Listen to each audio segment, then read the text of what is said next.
Hey guys, welcome to WMSC Upper Montclair. I'm sorry about that. I had to grab my phone.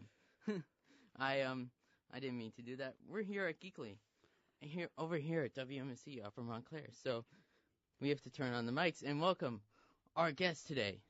Hello, everyone. And Peter. Hey, what's up? My name's Austin. I don't know if you said my name. I didn't hear you say my name. Yeah, my name's So obviously, Peter. Yeah, I think it's, yeah. So obviously on today's show, we have a lot to talk about because I miss the free hours because I miss talking about things for free hours. It was just missing in my life. Just missing for a single... What, talking for 3 hours? Yeah.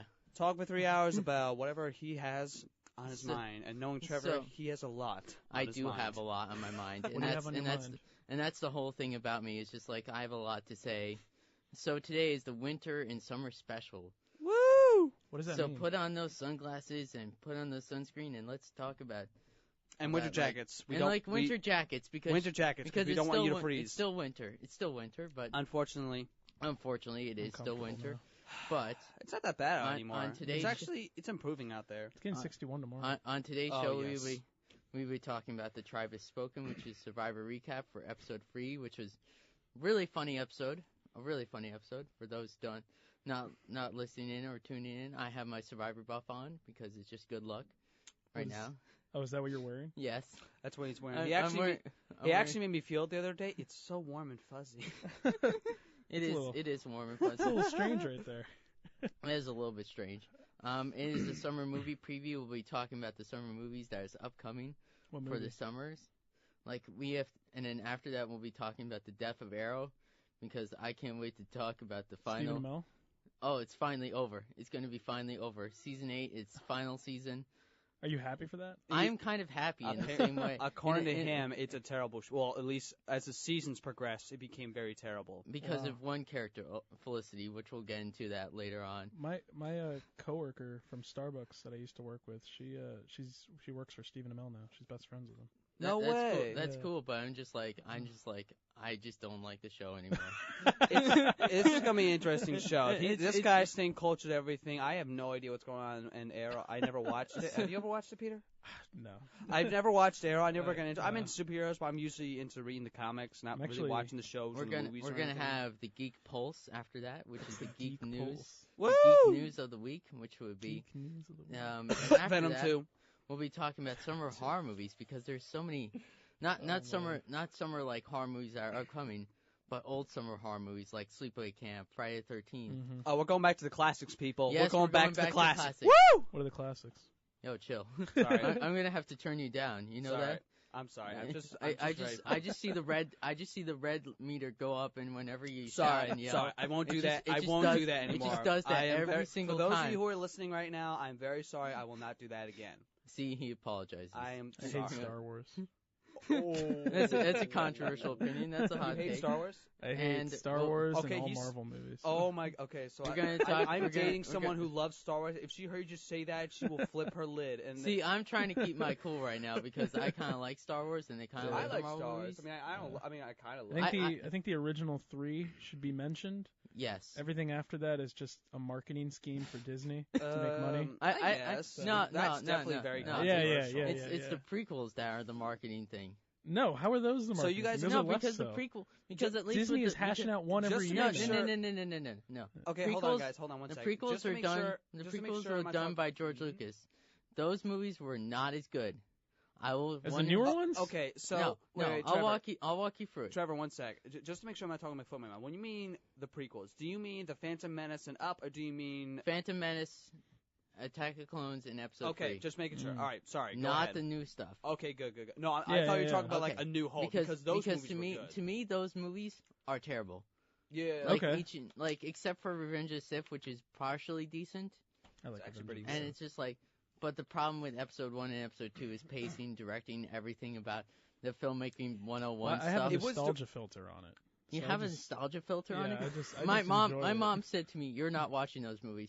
You're going to watch the original trilogy before you watch those prequel movies." Really? Ooh. Yeah. I saw the original trilogy first as well. I saw the original trilogy I didn't even first. watch the prequels when they came out in theaters. Now, I saw Attack of Clones in theaters. Even as a kid, I hated the second one. here's what I think Star Wars... As a second one, I just sat there thinking this movie's terrible. Here's something I think George Lucas and the Star Wars writers should do. They should do, but I know they're not going to do it. They created a whole... George Lucas created a whole stinking galaxy for one movie, aside from... They already did that with Solo, by focusing off the Skywalker family. They did that with Solo, which is good. But they got like a whole galaxy out there. They should just focus on other things. But I have a feeling I know they're not going to do that. They should just make a new concept for a Star Wars. Yes. This is why I'm excited to see The Mandalorian. The what? The Mandalorian. The Mandalorian. What's that? It's going to be directed by different directors, by like Rick Fukuhama from the guy who directed Dope. Taika Waititi, who directed Thor Ragnarok. What is this? Oh, Thor Ragnarok. Oh my God, I love Ragnarok. What is this you're talking about? This is like Disney Plus streaming service. Oh. Like the new Star Wars live action TV show. There's a live action TV show coming out? Oh my God. Yeah. That's great. Okay. Like, I'll humor it. And it's directed, and I don't know all the directors off the top of my head. I know one of them is the one who directed They're gonna get James Gunn, right? No. Did you what happened with James Gunn? Don't bring that up. Don't bring that up. What happened with James Gunn? No, I know what happened. No, oh my God. You don't need to rehash it with me. I know what happened. No, not you. Gunn. I know you know. You know everything. I'm talking to Peter if he knows. Maybe the people don't know back then. Let me tell my friend that we're live. So obviously and then after that we'll be talking about geeky places and geeky vacation places, because there's some interesting places that I've been to that are just really interesting. And we'll close out the show with Captain Marvel review. All right. We got a good show coming up. Oh, you mean Brie Larson in the 90s? Yeah.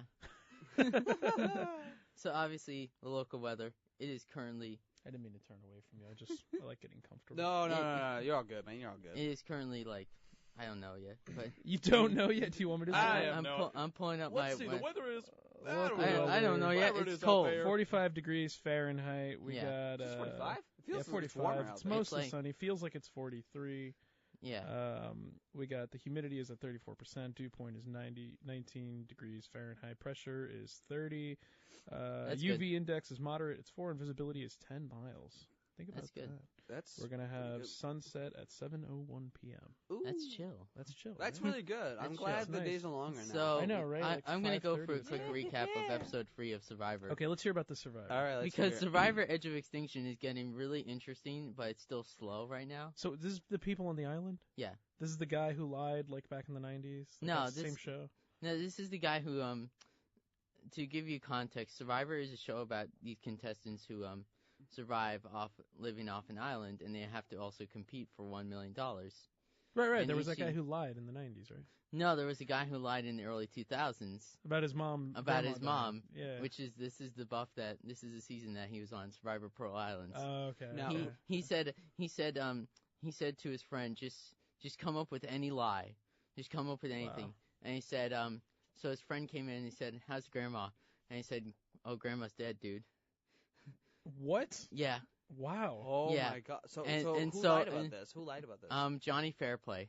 I'm guessing that's one of the contestants. So it was basically, he said he won the challenge just out of like pure like a messed up lie. A messed up lie. So he won the challenge based on a messed up lie because his friend said, he told his friend probably before it, just say anything that'll get me to win a challenge. That's a sick lie. That is very sick. It is very messed up. It is one of the most messed up things. If you want, you can watch it. If you don't, you can. It's a really funny video to watch in context when you understand what's going on. I don't. But Whoops. Obviously that's like earlier seasons.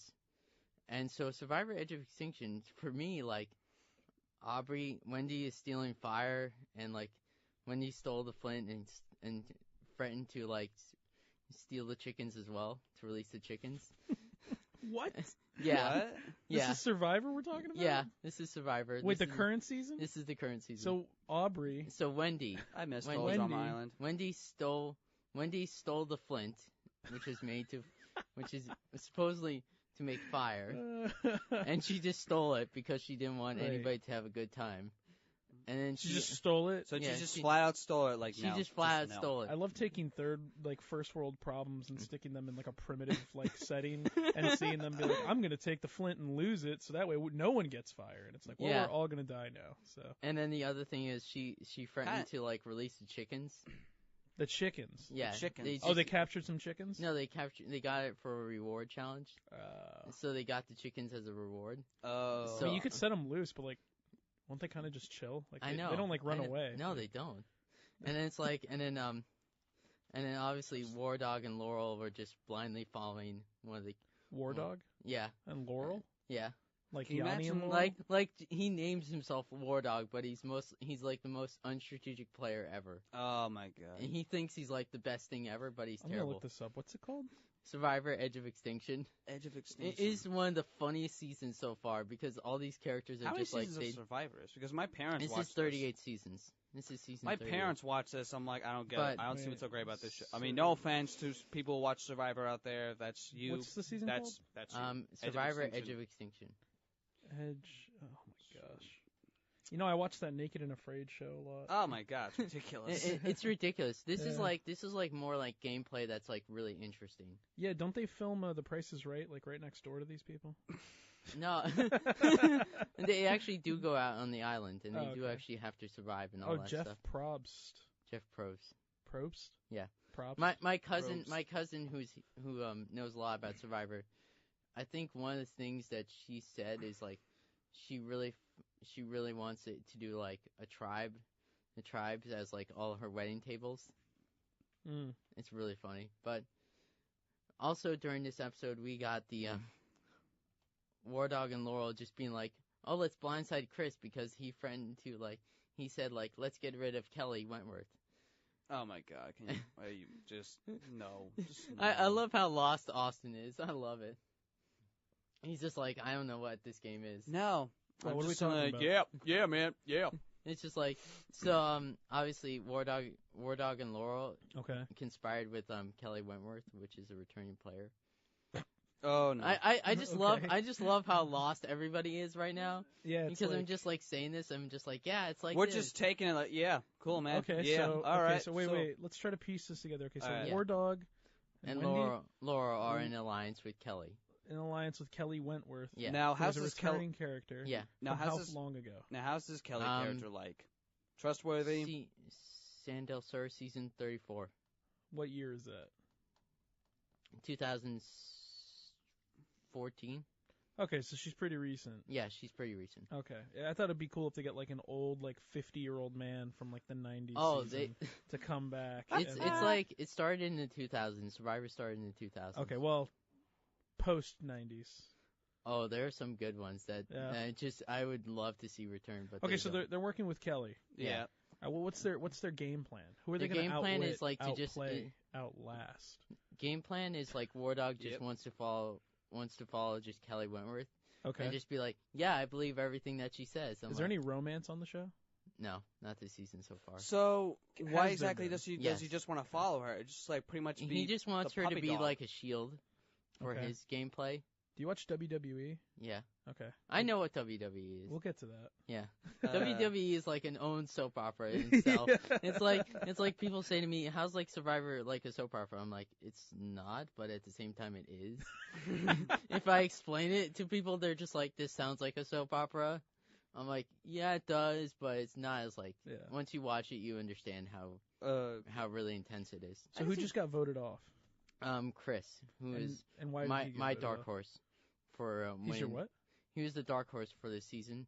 Dark horse? What's the dark horse? What's the Like dark he horse? could go really far. He could go really far and win the whole game. Well, he didn't. No. Why is it called the dark horse? When I think of dark horse, I'm thinking of the comic. I'm thinking of the comic. I just love the fact that he's like, nope. Nope. Wait, okay. So why is it called the dark Why was he horse? voted off? Oh yeah, why is it called the dark Why is it called the horse? dark horse? Because- Because when I think of dark horse, I'm thinking of the comic Because brand. dark horse is like somebody who's just like you don't expect them to go far because they just hang around in the back. Do you know the etymology of dark horse though? Etymology. Etymology, like where No. it came from, where they got the name? No. I don't either. That's No. what I'm asking. So wait, you expected Chris to go far, or you didn't expect him to go far? I expected him to go decently far, like to the merge. Okay. I'm looking it up. So basically, A like, candidate or competitor about whom little is known, but who unexpectedly wins or succeeds. yeah. There you go, ladies and gentlemen. That's We probably educated you a little bit more than Today school you already learned is. what a dark horse is. I think the etymology comes from horse races in Yeah. England. Okay, there we go. Because, like, to me, like, that would make sense. It's like calling the horse. Oh, I bet $25 it's Seabiscuit over there. He's the dark horse. He's the dark horse. So we're going to take a quick break, and we'll be right back Okay. after these messages. Hey, guys, we're back here at WMC, Upper Montclair, Hey. on the show Geekly, the most geekiest show on the radio. Hopefully. We're all a bunch of nerds. Whoa, We're yeah. all a bunch of nerds. But we're So- proud of it. Oh, yeah. So, obviously, I want to give my closing thoughts on Survivor and then go into the summer movie preview, because Do it. I feel that's more interesting to you guys. Yes. Okay, do it. And So my and for once closing I'm thoughts, cultured on I something. think this season is going to be okay so far, but it's going to be definitely different. That's In what? Is that it? That was is your that closing it? thoughts? Yeah, that's it. Okay. That's Nothing it. else? That's it. All Do right. you have a That's new it. dark horse? I think Rick. I think Rick too. Yeah. Rick Rampant. I love how you're just like, yeah, Rick, man. You know, his name's Rick. I mean, he's a survivor. Yeah, because his name's Rick, he's totally going to survive. He's Rick, that's a strong totally name. gonna survive. Strong name. So That guy, no, keep going. I'm sorry. I pulled up all the summer movies, and I technically count towards the end of April as summer movies start. What'd you say? Because Avengers Endgame I hate releases on Avengers. April. Wait, I thought you were talking One. about. I thought you were talking Horror about movies. classic movies. No. Wait, I This thought you is were talking sum- about horror movies. This is summer movie preview. This is like summer movie for this year. Why did I think horror movies? Did he say horror movies? Because he Yeah, did say horror I'm going to movies. talk about summer horror movies after. Oh, like, okay, you're all in right, church. all right. I thought I'd say. Oh my gosh. I was about to say, do you like Oh us? my gosh, you guys are so like. We're you guys off. Are like, you guys are like, huh? Okay. We're like we're like stone. No, we're not stone. We're not legit stoned here. I gotta send this to my sister. So obviously, we have to break down each. Like, I want to get into the one that I find most interesting because Avengers Endgame. I talked about it enough. I know my thoughts. Everybody that's listened to my show knows my thoughts about Avengers Endgame. But I just want to talk about X-Men Dark Phoenix. Oh my God. Because No. because I just want to say up front, if this movie gets higher than a 60%, I will laugh my head off. Wait, Why? who is this? the new the next X- Avengers. The next X-Men movie. Oh, Dark Phoenix. Yeah, I saw Oh, Did sorry. you did you see how like terrible the dialogue was? that. I didn't watch the trailer. No, you didn't watch the show. I have no interest. I think in I saw it superhero once. So- It was like 30 seconds, or was it like so a teaser just trailer? so just imagine a movie my that's like the dialogue sounds like it's from the 90s and the early 2000s. movies. So like, I'm hitting. Just not like like Scream. just not like good dialogue. Okay. Like it's just obviously not good dialogue. Right. Like a certain Venom. I am. Okay. Excuse me. Okay, all right. I'm not gonna get into that, but Are you a Venom fan? yes, a big one. But I'm not gonna get into that I because just muted him Well, like for a what- second because I didn't want it to be right too now, loud. because thank you for doing that. Right now, I'm hitting my head against the wall because apparently there's a Dora the Explorer live action movie coming out. I thought that was a joke. No, that's real. No, that's real. They're That's getting real. Ariana Grande to play Dora. Are you? Please. No, I heard that on Oh my God. I heard that on the internet. Where'd you hear that from? it was just a joke, like on Twitter. Just as a joke. Yeah. Hopefully, Yeah. hopefully, Yeah. hopefully. I love the idea. Like hopefully. Yeah. So X-Men Dark Phoenix, like What's it about? it's about the Phoenix Saga during the early 90s of the X-Men comics. Okay. So basically, Jean Is it gonna Grey. have that blue guy? So Jean Grey is Oh. technically not Jean Grey in this movie. She's Who's Jean taken Grey? So why do you think it's gonna be so bad? because I don't like some of the dialogue that's heard in the movie. Okay. And when So- I hear really bad dialogue, it just drives me insane. Right. So Like- what's bad dialogue in? So it's not like obvious bad dialogue. It's just like Mhm. you have to read into it as a filmmaker. Like, Right. does this make sense? Yeah. Like, you know those kind of movies where like the dialogue just doesn't seem psychologically like right in your head.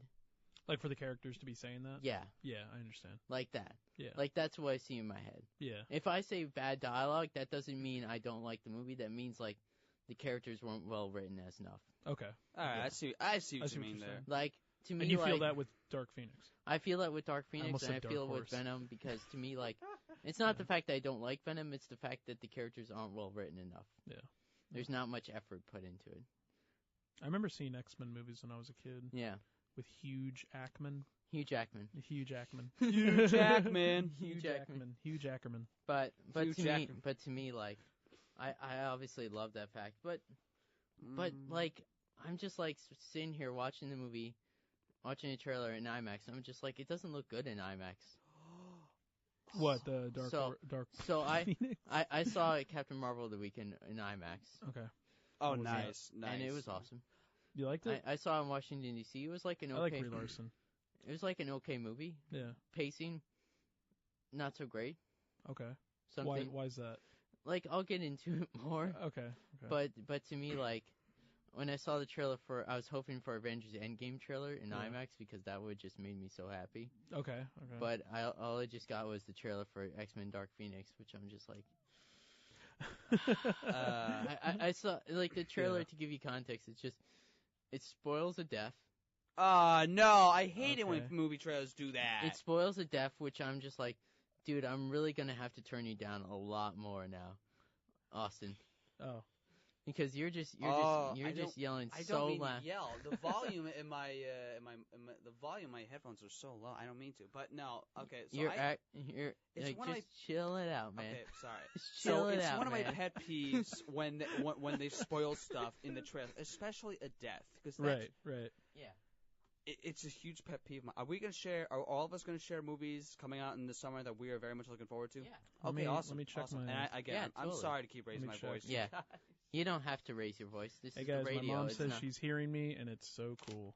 All right. All right, let me see. Let's see what we got. IMDb. Let's go see what movies are coming out. I'm just writing some things down. Okay, so I have one movie that's coming out. Hold up. I just want to look at the. They're just looking at their. Okay, so here's one movie coming out. It's the next.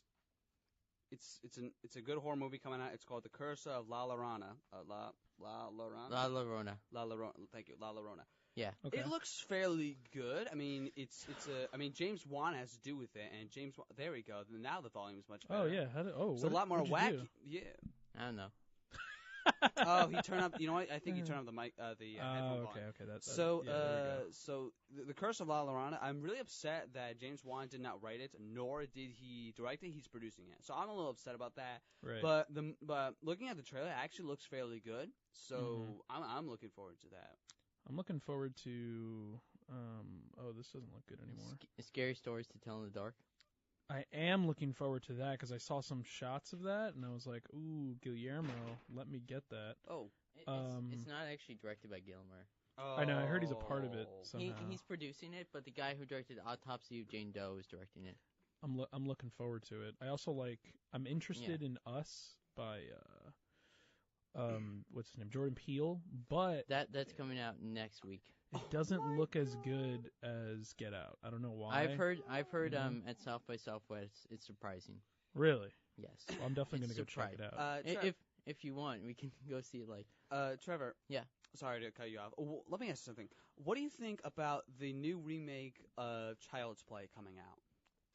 I don't exactly like. To me, like, I highly don't. They're doing a encourage it. show as well, correct? Yeah, they're doing a show which is that's coming so out. confusing. Which is coming out in Sci-Fi, That's so which is the original creator Don Mancini. Okay. And really? He that's has something to pretty do with that? Don Mancini's doing the show. Right. I think Orion is doing the remake. Okay. So why? And Don Mancini's not involved in any way, shape, or form. No. So wait, the TV show, the Yep. creator of Chucky, he's doing that. Yes. Oh wow. So what's the TV show about? Just all about Chucky just slashing people? Yeah, it's more about that, which Yeah. I find interesting. What's it coming out on Sci-Fi? Yeah, it's coming That's out gonna in be Sci-Fi. interesting. I'm interested in that Shazam Shazam! coming out. It's coming out in 2 weeks actually. Ooh. Yeah, I think that looks funny. And to me, like, that looks really fun. And I have a few movies that I personally want to see that aren't exactly like a superhero movies, like Shaft. I'm Okay. so looking forward to Okay. Spider-Man Far From Home. I'm excited for Spider-Man Far From Home, but I'm I know, so but looking now forward I to know it. that he's not into like superheroes. I know Right. like that he's not like you want weirder stuff, right? You You want weird stuff, man. Well, not weird. I mean, I prefer dramas. You prefer dramas? Other things. I just saw The Favorite with my mom the other day. How was that? We were not expecting what we saw, but it was great. I actually really enjoyed it.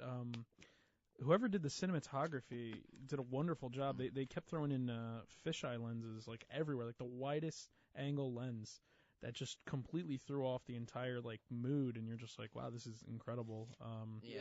But yeah, I did not think that was what the story was going to be, and watching it with my mom, we were like, this is crazy, but I liked it. I don't know. I think she liked it. Oh shoot! Emma Stone did a good job. It Chapter 2 is coming out on my birthday. It's coming out in September. September 6th. Oh, it's September. coming out on my What is birthday. chapter 2 for what? It.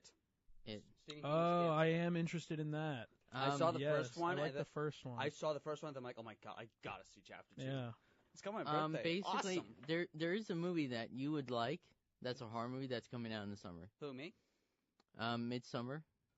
Yes, Midsommar. Yes. Midsommar. Oh my gosh. I'm a huge fan of Hereditary. I'm not. love I haven't Ari seen Aster. Hereditary, It's but amazing. this movie looks so beautiful. Oh, it's it so looks incredible. It's so beautiful, and I Yeah. actually like, to me, like, as much as I love, like, as much as I say I love horror, I love beautiful horror, like, just like Right. so pretty to look at, but it's just so Right.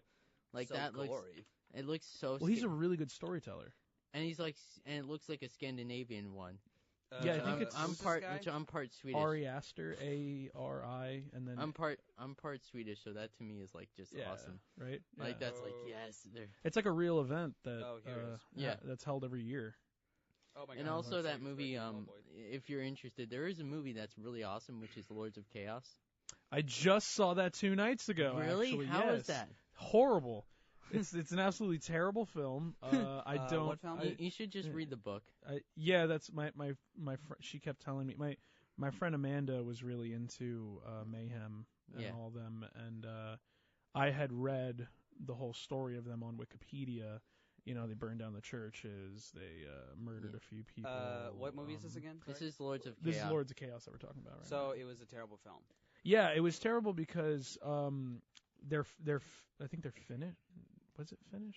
They were Was it? they were in they were in like Norwegian. Where was it? Norwegian. I don't know. Norwegian. They were in Norway. Yeah. No one even attempted an accent. They just didn't care to do that, and they were all just with their regular American accents. It was Jeez. Rory Culkin, Macaulay Culkin's third brother. So it was basically Macaulay Culkin doing everything because it just looks like Macaulay Culkin.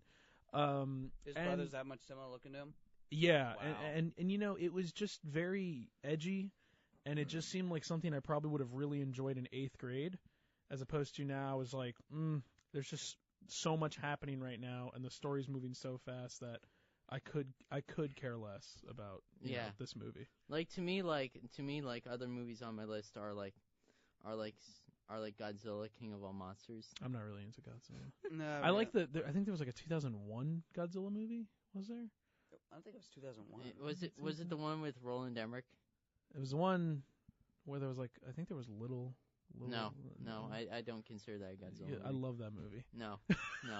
Uh, No, I can. You know which one I'm talking about? I know exactly which one you're talking about. I think, as an old school Godzilla fan, I can show you why I love Godzilla. Wait, hold on. The original one from 1954. Is it the 98 version that I'm thinking of? Yeah, does it have a scene where it talks about fish? I don't remember. I saw this when I was a kid. Is it a scene Matthew where... Broderick. Yeah, the remake. That's it. Okay, That's yeah, it. yeah, Which yeah, one's yeah. it? That's, Okay, that's, there was that's- one that came out in 2010. This is the 2011, best 2012? Godzilla ever made. Let me see. Are you just rubbing salt in my I'm wound? rubbing salt in your wounds. I'm Okay, sorry. so 2010. Because I know how, as a Godzilla fan, I know how bad that movie So, is. Is it? I've never there was seen one- any other Godzilla. There was one that came out in 2010, 2012. I thought that one. 2014. Thank you. That one was actually. Everyone said like, "Oh, it looks terrible." No, I think it was pretty good.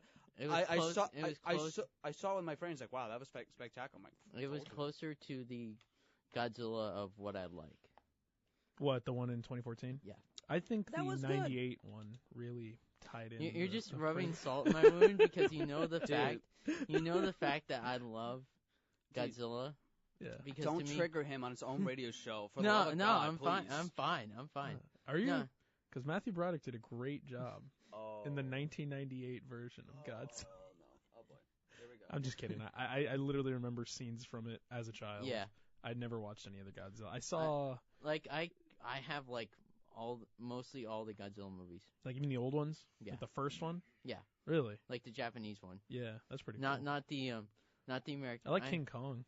King Kong is awesome. I've somehow seen the old King Kong. I don't know if it was 33, but it was some old year that the original King Kong came out, and I was like, why am I watching this? And we did.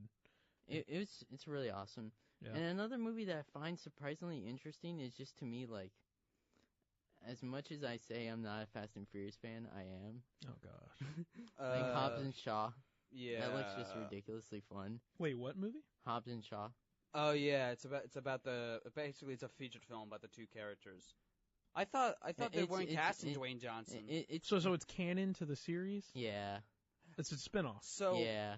Basically, the Fast and Furious. I don't care, but I'm just Fast like I'm and still gonna watch it somehow. Yeah. The Fast and Furious franchise is, and I'm pretty sure Trevor knows this very well, knowing how fan he is, are known to put loopholes in the story that just reverse it back and keep having another one coming out. Yeah, wasn't there an older Fast and the Furious? No, okay, wait.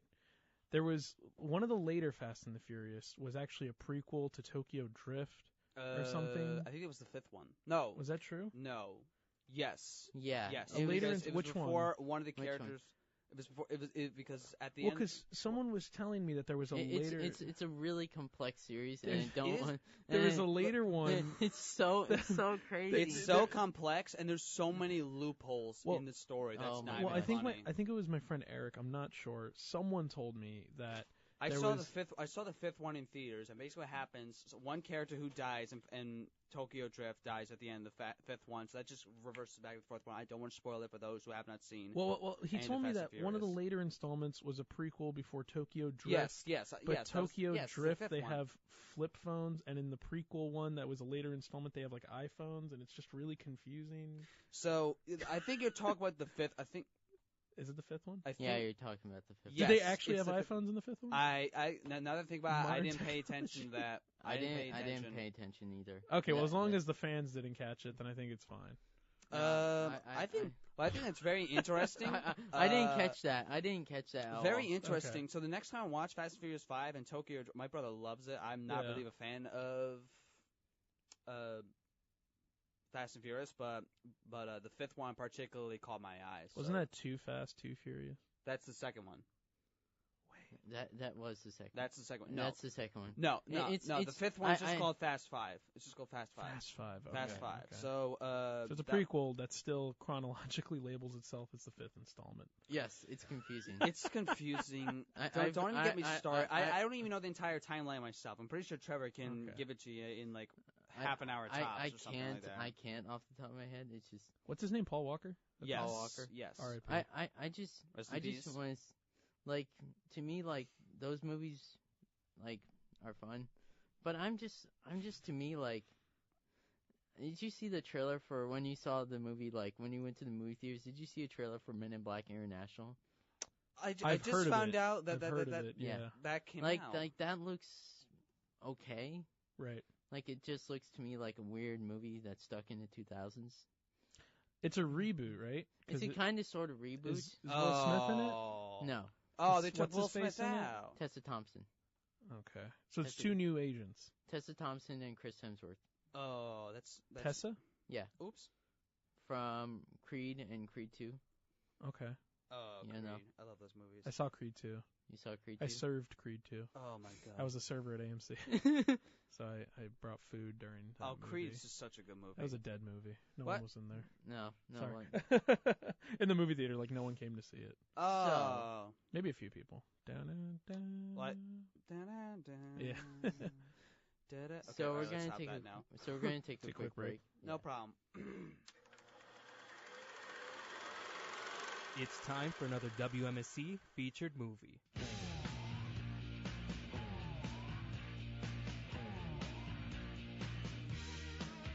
Set in the 1990s, Captain Marvel is an all-new adventure from a previously unseen period in the history of the Marvel Cinematic Universe. The story follows Carol Danvers as she becomes one of the universe's most powerful heroes when Earth is caught in the middle of a galactic war between two alien races. Brie Larson, who plays Carol Danvers, aka Captain Marvel, sat down to talk about preparing for the role, Carol's journey, and on what appealed to her about the film. We meet Carol, and she knows herself as Veers. She's living on the planet Hala as part of an elite group of noble warriors called Star Force. And that's her identity. Her identity is this planet and protecting it and the folks that are closest to her. And then something happens, this sort of freak accident happens, which allows her to unlock certain memories that are happening in her brain that at first she thinks are maybe implanted because they seem so far removed from the world that she knew and the people that she loves. And the film is exactly that, of her trying to uncover more memories and figure out where it is that she came from. And I think it's a really unique and special part of this film that you're not following a woman who's trying to get to somewhere. She's trying to get to herself.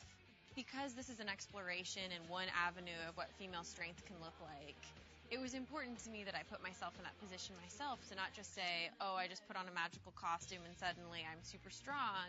It's that I put my body and my mind to the test and was able to do something that was way outside of my comfort zone and way beyond what I thought was possible. I mean, my goal of training for 9 months was just to see how far I could go. I would have never thought that I could deadlift 225 pounds by the end, or hip thrust 400 pounds, or be able to do pull-ups and push-ups, weighted push-ups. I mean, the things that I'm able to do with my body now are incredible, and I love that I can sit here and say that it's possible and that women can do incredible things, girls can do incredible things, and we can go toe-to-toe with the boys. There's a lot of elements of Carol and Captain Marvel that I admire that made me interested in wanting to take it on. But I think one aspect that really intrigued me was the fact that she's flawed, the fact that she makes mistakes in this movie, that she is very powerful and takes really big risks. She's confident and bold in that way, but that doesn't always mean that it plays out the way that she hopes it would. But you watch her get back up again and try again, and I think that's what life is all about, is taking the big risk and then atoning for the mistakes along the way. Captain Marvel is rated PG-13. Hey, Georgie, do you want to get involved? Do you like being part of a team? Well, WMSC wants you! Know something, brother? Whether you enjoy music, editing, sports, or news, WMSC Radio has much to offer. Oh, yeah, brother, it's the Macho Man, being part of the production team, the engineering team, music, and more. Meet new people, make friends, express your creativity, become an apprentice DJ, and in the future, host your very own radio show. Meetings are held in the School of Communication and Media, room 1011, Wednesdays at 3:30 p.m. Sign up today. Hey, guys, we're back here at Geekly. Welcome back. Hey, what's up, guys? What's up? Hey. So, obviously, I want to talk about something that I find really funny at the same time, really, like... Disturbing? Just sad. What is... It's just sad. Just sad. Just like the death of Arrow, the TV show. You don't... Oh. Because finally, after 7 seasons, they finally realized we can't do the show anymore. After 8 seasons... Season 8 will be its final season because they finally realized we can't keep pleasing the Tumblr fans. I'm waiting for that for The Walking Dead. Tumblr, yeah. To be honest. You can never please Tumblr people. No, this is I'll get into that. But obviously, have you ever seen Arrow? Me? No. I've only seen Stephen Amell's face. That's all I've ever seen. You've only seen Stephen Amell's I've face. only seen the poster with the Arrow with having 3 million tattoos all over his pecs and abs. It's you know those like it's like a CW drama first and then a superhero TV show first. Well, that I knew. It's that. Well, where's it now? It's on CW. Still on CW. Still on CW. That explains a lot. Mic drop. Burned and toasted. CW. I'm sorry, CW. No, wait, because you still have Supernatural on air for 12 seasons. Supernatural. Remember Heroes? You are roasting all the TV shows my friends adore. I have one friend who's a huge... I'm sorry. I used to watch CW But then I realized, oh wait, this is not for me. Oh man, I liked. Speaking of solo males, Yeah. superheroes, I like Daredevil a lot. Daredevil was Netflix. really good. Yeah, Like to me, Arrow is like tried to be the counterpart to Daredevil. you think so? Netflix. Are they? Wait, what is Arrow? Arrow is the Green Arrow. No, from What DC or? DC. Ah, that's why it's not as good as Daredevil. Yeah. So, It what explains a lot. Yeah. what do you guys think of Supergirl? Do you guys like that? No, Supergirl? Supergirl tries too hard to be like. Super. Oh, get out of here! That's a good No, show. no, Supergirl. It's actually pretty dope. Supergirl is okay. Yeah. I think it's pretty good. My friend is a fangirl over it. It's not that. It's just the fact when I watched Flash, it wasn't as good. Oh, didn't Flash like wasn't Flash, that just like a Flash? Like it was. Flash just like it gave happened, up. like- Flash gave up halfway. Flash gave up in the 4th season. It gave up. There was 4 seasons. Yeah. I swear, I remember seeing a trailer for the first season, and that's all I ever heard. Oh my This is God. what to give people spoilers because I don't care about this show anymore. I don't care about any of the CW Spoilers shows. for Flash. Spoiler alert! Spoiler alert! But Savitar twist, What's Savitar? when you find out who Savitar is, who's basically like the future version of Barry Allen, who's like a time remnant, and it's like weird and confusing. Mm-hmm. And it's like, look, it's like, does this make sense? I'm like, no, it doesn't. And it's like, and they're like, it's the future Flash. I'm like, it does not make sense. If you're trying to pull from the comic books, it does not make sense. If you're trying to say that future Barry Allen will become a villain somehow, I'm like, that still doesn't make sense. Like I'm like when I read the comic book for the actual comic book for Future Flash, it didn't make sense. Are we taking calls? I don't know. He's like, No. I don't know. No, there are people who can call in. Alright. But- what? I'm about to but say, they're- like, why? Is he getting a phone call? No. No, I was just wondering. I want to hear other people trash on Flash. No, to me like Imagine some guy defends me- it. Hey, listen, man, that's not cool. to me like I sat down to watch it as like a film buff. Yeah. And to me like in a comic book fan, and I tried it like the first 2 seasons of Yeah. the Flash are amazing. Right. Yeah. The first season is amazing. The second season with Zoom is amazing. The third season is hit or miss. The fourth season is like Garbage. Garbage. So you said they gave up halfway through. no. The third season is garbage. So the fourth they gave up.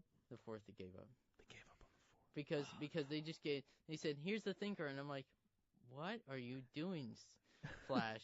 What are you doing? And then I look at Arrow, and they're just like, yeah, we killed off one of the main characters because it didn't make sense because the romance we wanted to have Felicity. Wait, Arrow's in it? No. I'm so confused. Okay. So switching to Arrow for a second. Yep. Let's hear it. Because Arrow is like had the same problem. Season 1 and Season 2 are really good. Right. Season 3 is like hit or miss.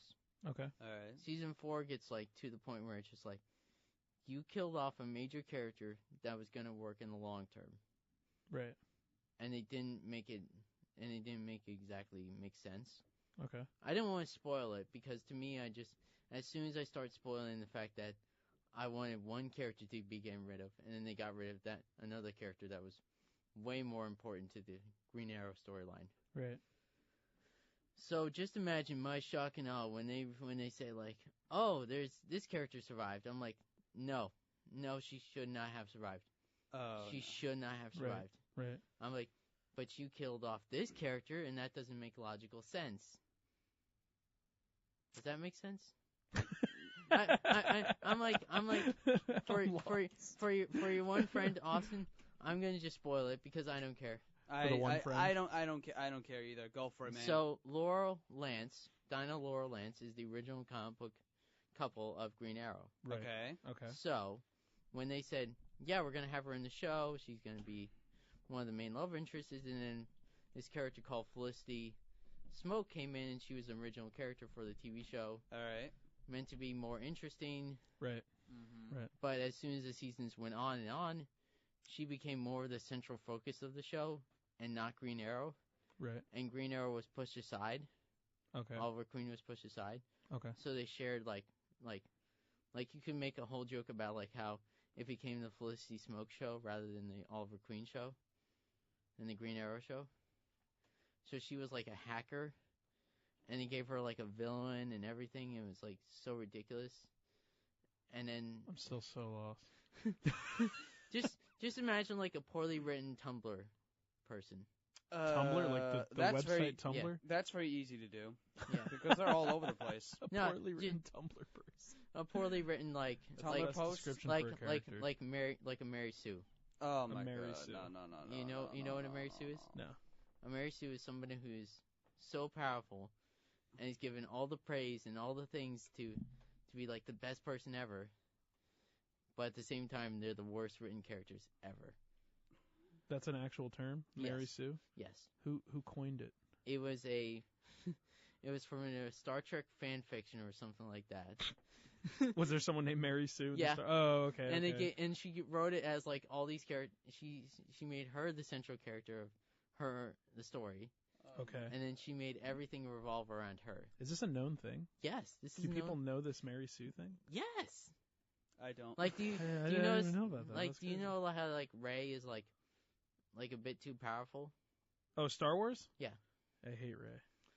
She's technically, some people say she technically is a Mary Sue. Well, I think that the problem with the new Star Wars is they have like 5 different characters who could literally be Yeah. melted into one, and like it would like be a dynamic character. But George Lucas ain't never gonna do that because he don't own it no more. So No, we don't. Nope. No. Disney said like Um, Disney just grabbed him by the pants, said like, listen, it's in our hands now. And don't worry, you will not regret it. Nope. you say they grabbed him by the pants? Mary Sue. Jumping forward from this that. is the definition of a Mary Sue. Mary Sue is an original character Right. who has no flaws. Of course, the author, OC, thinks they're very clumsy or whatever. They're probably mostly an evil or whatever. They mostly probably have an evil twin. They also have impossible bloodline. And it's just a weird thing. Wow. Now I know what a Mary Sue is. It's just like a character that has no flaws whatsoever. Peter, we're learning a lot today. So, yes, we are. We got Dark Horse, Mary Sue, Survivor, Mhm. and you're Well- happy that Arrow is dying. I'm happy. Are they killing him off? I would do that because I just think the show needs to end and just. Did you see Dexter?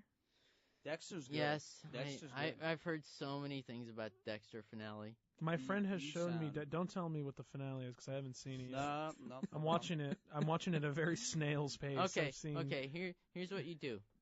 When you get halfway, I got to think 3. I got to season 3. 3 is good. Is it good? Felt a little slow for me. I'm getting that in season? I'm getting Season in 1, there. season 2, and season 3 and season 4 are the good seasons. Okay. Once you get past that, Oh boy. Is that when what's his name divorced his wife? yeah, and it gets really weird, and it gets really weird. Well, what I and was so- saying was, shouldn't that guy who played Dexter, what's his name? Why am I Michael blanking? C. Hall. Shouldn't Michael C. Hall have been Arrow? No. No. No. No. It's just like I don't like whenever I sit down to do like fan cast in my head, I tend to think of actual actors who can actually handle the role. I just felt like he would have been better at it because he's funny. I am just so glad. I'll talk about that in a little bit. But he got cancer instead. I wonder if my any God. of you. I wonder if any Oh of you. my gosh. So let me jump on something. I'm gonna mute you for a few seconds because you don't deserve that microphone. Okay, so while we're talking about DC, let me tell you about something I'm just ecstatic. joking around. Okay, so while we're talking about DC, let me tell you about something I'm ecstatic for. Yes. I'm ecstatic that, and Trevor, you're probably going to disagree with me all the way. I am so freaking ecstatic that Ben Affleck hung up the cape as Batman. I agree 100%. Oh, Why? thank God. Why? Yes, because Why? Okay, because- all right. okay, Hold why? on, Trevor. Let me give you my It argument was a first. terrible. It was Okay, a terrible so- movie. So, okay, Batman vs Superman. it was a terrible. And Let then me do Gangster something. Squad or whatever. was So awful let me too. give Ben Affleck. It was. Let it me was. give Ben Affleck credit for this. He made a good Bruce Wayne, both look-wise and personality-wise. Batman, he was terrible. He was terrible. He was terrible. Now, here's a rumor coming out, and I swear to God, I will jump off a building if this is true. The guy who played Edward. How tall is the building? I didn't say what building. Yeah, I know. So you could just jump off a one-story building and like, you'll be fine. Okay, can we not put that into literal terms here? I'm not gonna jump. No, so anywho, we're not endorsing this. WMSC is not endorsing. no, any of please this. don't. Okay, so moving on. Okay, let me put this in better terms. If this is true, I'm gonna be very upset. So anywho, they say that the guy who played, I forget his name, Robert Pattinson, who played Edward in Twilight, is gonna play Batman. I'm like, no. Hold on. Have you seen Good Time? I can give you. Robert Pattinson right now would be interesting as Batman. No. And okay, I'm think sorry. about it. I'm gonna let you like finish. I'm gonna say a few things. Okay, go if ahead. If I were to cast Batman right now, Yes. I'd either go with Edward Norton. I don't know. Or like off the top of my head, Colin Farrell. Ari Hammer. Army Hammer? Ari Hammer. Army Hammer. He would be good. Because He'd be good. I like Army because you Hammer. need somebody who's like well built and also can pull off the swagger of Bruce Wayne. Okay, so I don't know if you know who this is, Trevor, but hold on. Yes. Let me look him up. I was gonna ask you, have you guys seen Good Time? I think I've never even heard know of it. I understand his problem with Robert Pattinson. It's old Robert Pattinson. New Robert Pattinson. New Robert's good. New Robert is surprisingly decent. Yeah. Like he's not like bad, but I don't Right. see him like having the same amount of swagger Yeah. that Bruce Wayne should have. I think Okay. he's someone, and Trevor, if you disagree with me, well, first of all, everyone. I already everyone, agree with you. I see it. I already agree. What is it? Christopher Maloney. Christopher Maloney from what movie? Oops. Oh my gosh. He did Law and Order Special Victims Unit, and he's playing Happy. This is him. The deep breath says so much. Okay, Trevor has spoken. I have to think about that. We're gonna take a quick break and we'll be right here. Back on WMSC. I'm from Montclair, New Jersey. And we're back here at Geekly. Welcome back. It's been a really interesting episode so far. It's been really fun. That was a quick show-mo. But we were just breaking down the Batman casting and Dexter. Because for some weird reason, Peter brought up Dexter. I had to.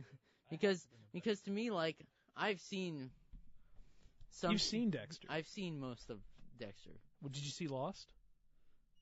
Alex has seen Lost. I haven't seen Lost. Have you seen... Okay. Dexter. We're talking about Dexter. To me, I've read the actual books of Dexter. Oh, you have? Yeah. Okay. Like, Do you like 'em? The books are really interesting. Yeah? Oh, yeah. Very interesting. Do you like Game of Thrones? I'm on season 4 right now. Okay, that's cool. I'm on season 4. You like it, though? I like it. Okay. Like, to me, it's like Lord of the Rings mixed with politics. Okay. That I think that's fair. I think Like, that's the best. That's how I explain it to newbies. Like, it's Lord of the Yeah. Rings mixed with politics and, like... Well, what's his You're- name? George R.R. Martin. He was influenced by Lord of the Rings. Yeah. So okay. He said, like... Yeah. Oh, is that how you open that? Yeah. What? Yeah. It's Is just there a right- button there? There's a button right there. What? That You was can- like You can... that was like crazy. Yeah, it is crazy. He just opened like a trap door. That's insane. It's like that fun button. It's like a button. All right, so that's like fun. You get to push. It's just like right. fun button. all right, I just got back from the bathroom. What I miss here, people? So like. Did you wash your hands? Yes, obviously I washed my hands. So like, obviously the first season for me For what? of Dexter. Oh, okay. It's Let's pretty hear it. interesting because I like it Mhm. and I like the pace of it. And Yes. then my main problem with season 3 is the fact that Dokes. I have. Okay. There's a certain character that Wait. I did not want to go Wait. Is that season 3 or 2? to. 2. Oh, I thought you said 3. I think 2 or 3. Right. I think it was 2. I Yeah. know what happens to Dokes. I like that character because there is conflict. Right. And that okay. conflict was more interesting than like the actual show. Is he trying to call in? No, no, he's just yeah. But in my sense, like I like the idea like of an anti-hero show because to me like anti-hero shows are rare to find that are really good and really compelling. Right. And to me like Dexter in its first 4 seasons were pretty interesting. Yeah. After that it just turned into like a show that needed to end. Dexter. Just end. Just like end. So just to be clear, Trevor, you are not entirely happy how Dexter ended. No, not me. If you're a Dexter fan, you don't like the season finale. Really? Not many people do. It's Well, like No, I'm not looking forward to it. it's not like obvious bad. It's just like I guess that's an ending. It's like one of I those, guess that's an ending. I guess that's an ending. You're just like That's one of them they pulled out of the hat. you're just like I could have come up with something better. Right. If right, you right. just sat there as a filmmaker, you're like, I could have come up with something 10 times better than that. Right. That's kind of how I felt about the new Star Wars. With like a lot of the conflicts in them. Like to me, The conflicts in to Star me, Wars, at least the new ones, are really Easy. bleh. to me, They're like pre-digested. if you want some really interesting like Star Wars things, I don't watch many of the movies. I watch the movies, but I like the books a lot more. Of Star Wars? Yeah. They have books? Oh yeah, lots of them. Oh, Really? there's an awesome book that I would say is like one of my favorite trilogies. What is it? It's the Darth Bane trilogy. I can't say everything in that book because it's an R-rated book. An R-rated book. An R-rated Star Wars Do they book. rate books? No. Ooh. No. I just looked, I read for it and I'm like, I can't say everything that happened in that book.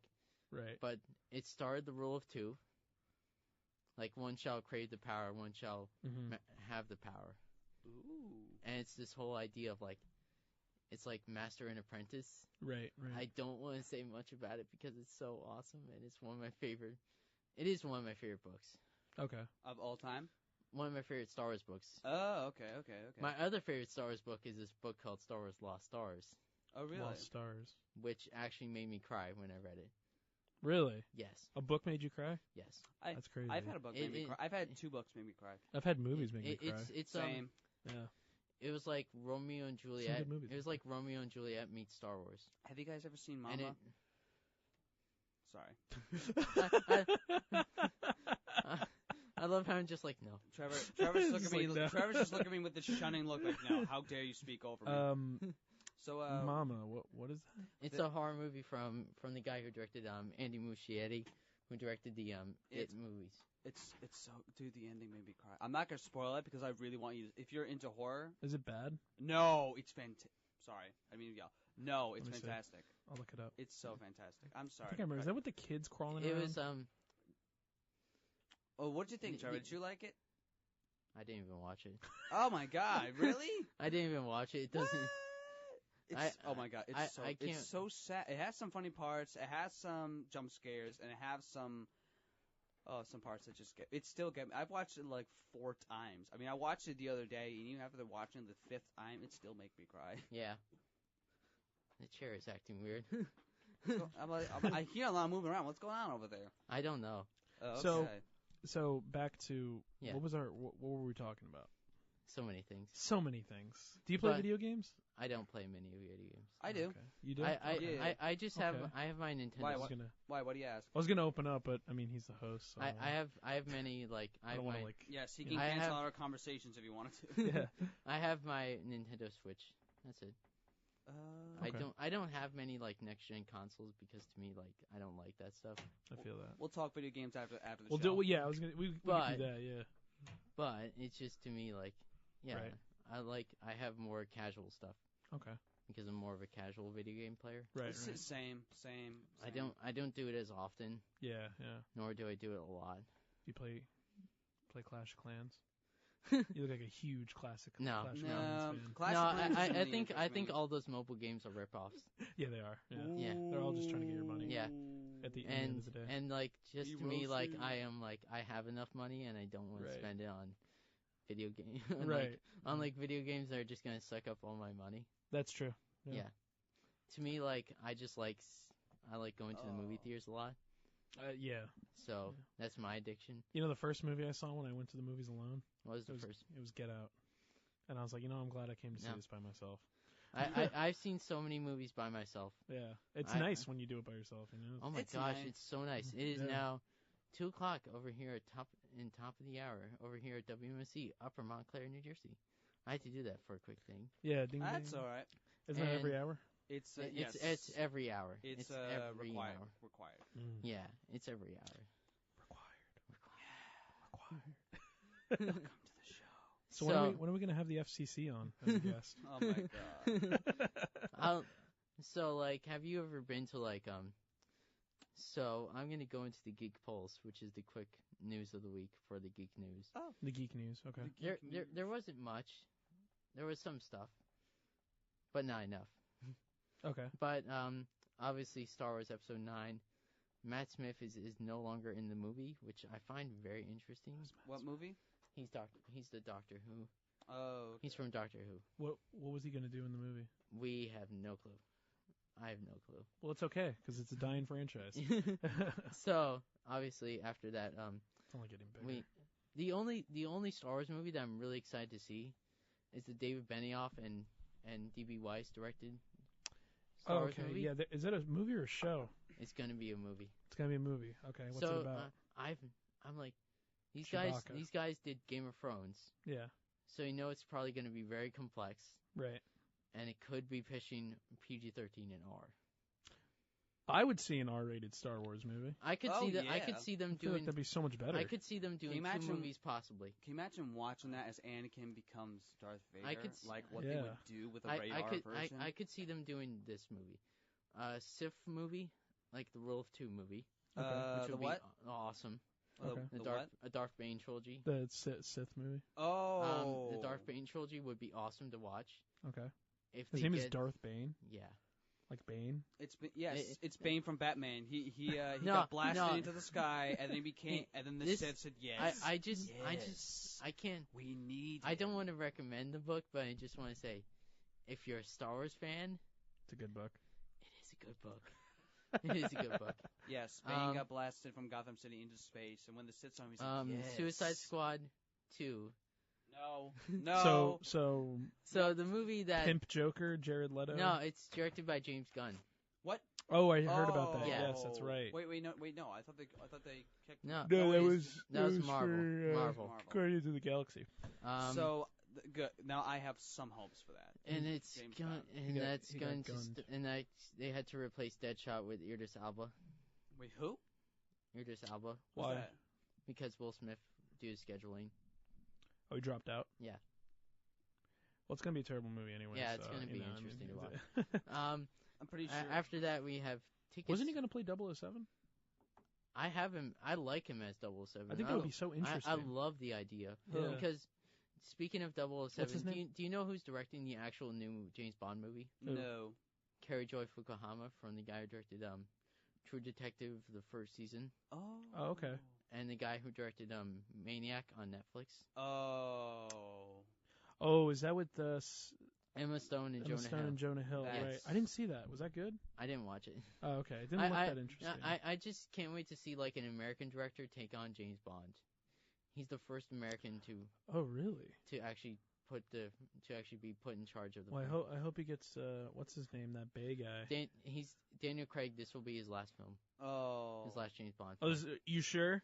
Yes. Because I think he said that 10 years ago, and I think he's still doing it. I just hope this one is like a good swan song to his character, because I kind of want to find out that James Bond isn't actually his real name; it's a code name. That's kind of what I would do. Wait, how could they do that though? Well, Didn't he like in Skyfall? Didn't he find like an old hunting rifle with Yeah. his initials on it? yeah, his name is like, I don't know, like, like I thought to it me, is James Bond. It is. His name is James Bond, but Right. I kind of like the idea of like him being honored by that, and then Yeah. as soon as when he gets killed, that's the new code name for 007. Like you get the moniker of James Bond. Oh, and then you're saying that that's a way to introduce. Yeah, the new James Bond. Okay. Without making it. I like, think they should get all the previous James Bonds, all the Sean Connery, every one of them. I feel Pierce like Brosnan. this is what's gonna Bring be. them together to fight one last epic battle. I James. Who's the true James Bond? oh my gosh. And Trevor hates the idea. Oh Wow. my God. I was actually digging the idea, but Trevor's like, no. And they should use hammers like that chick on the subway train that you showed me. I can't talk about that movie on air. I love that movie, but I can't talk about it. It is one of my favorite action movies of all Yeah. time, and it's from Indonesia. That's a good country. It's from Indonesia. That reminds me of a movie. We're going to talk about movies that are coming out. Movies to watch. I love how like he's just like I'm in my own world over Yes. here. So obviously tickets are starting to go up on sale for Shazam. Oh, that's good. For Shazam? Yeah. I don't know why. I knew that was a superhero movie. I literally thought of the app that listens to music, and I was like, what are you talking about?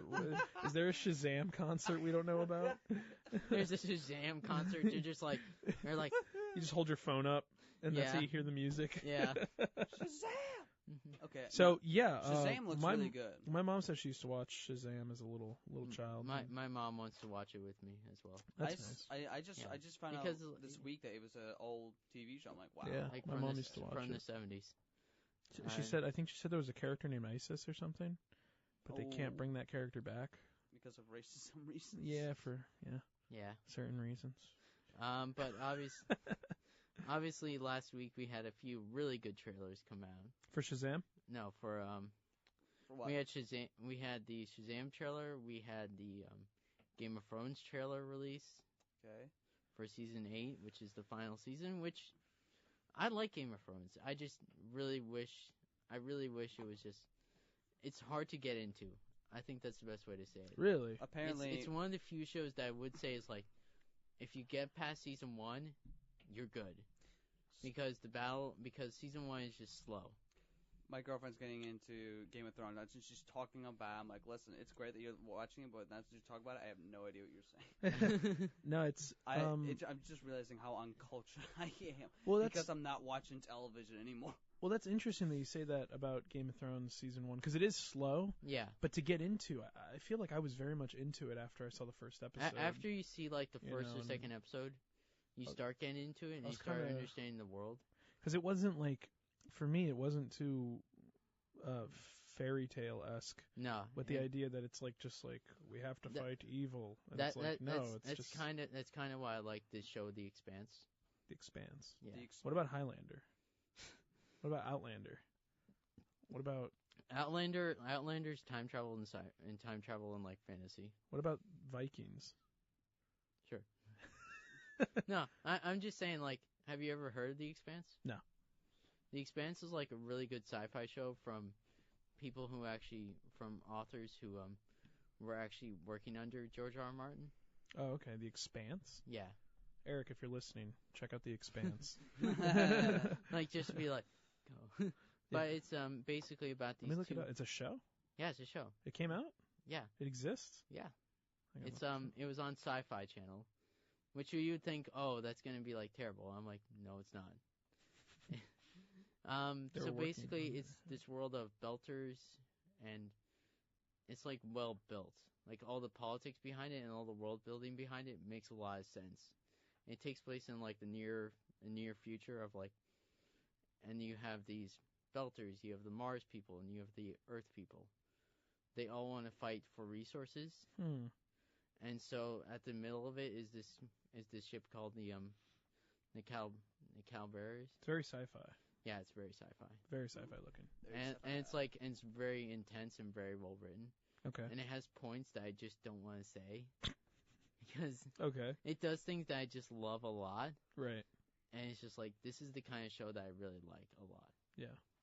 So we're going to take a quick break here at WMSC Upper Montclair, New Jersey. Hey guys, we're back here at Geekly. Welcome back. That was a quick break. Hey guys. And the next topic will be like, because the geek news was a very slow week in the geek world because there wasn't much happening. I looked Really? everywhere. You went to DC, didn't you? Yeah, Over the Washington weekend? D.C. Yeah, you saw you went to a comic store. No, well, I went a bunch of places. Yeah, you went to a zoo. You went to a zoo. I went to zoo. So I love the zoo. You Before we didn't see get anything into interesting at the comic store? before we get, I actually do want to talk about my vacation. Yeah, dude, talk about it. Because so obviously I went to Washington D.C. over the weekend. Yeah. And I stayed with Alright. my cousin, Charlie. Give him a shout out. Shout out to Charlie Jordan. I don't think he'll hear this, but to he me, probably will when you put this up on YouTube. I can't wait.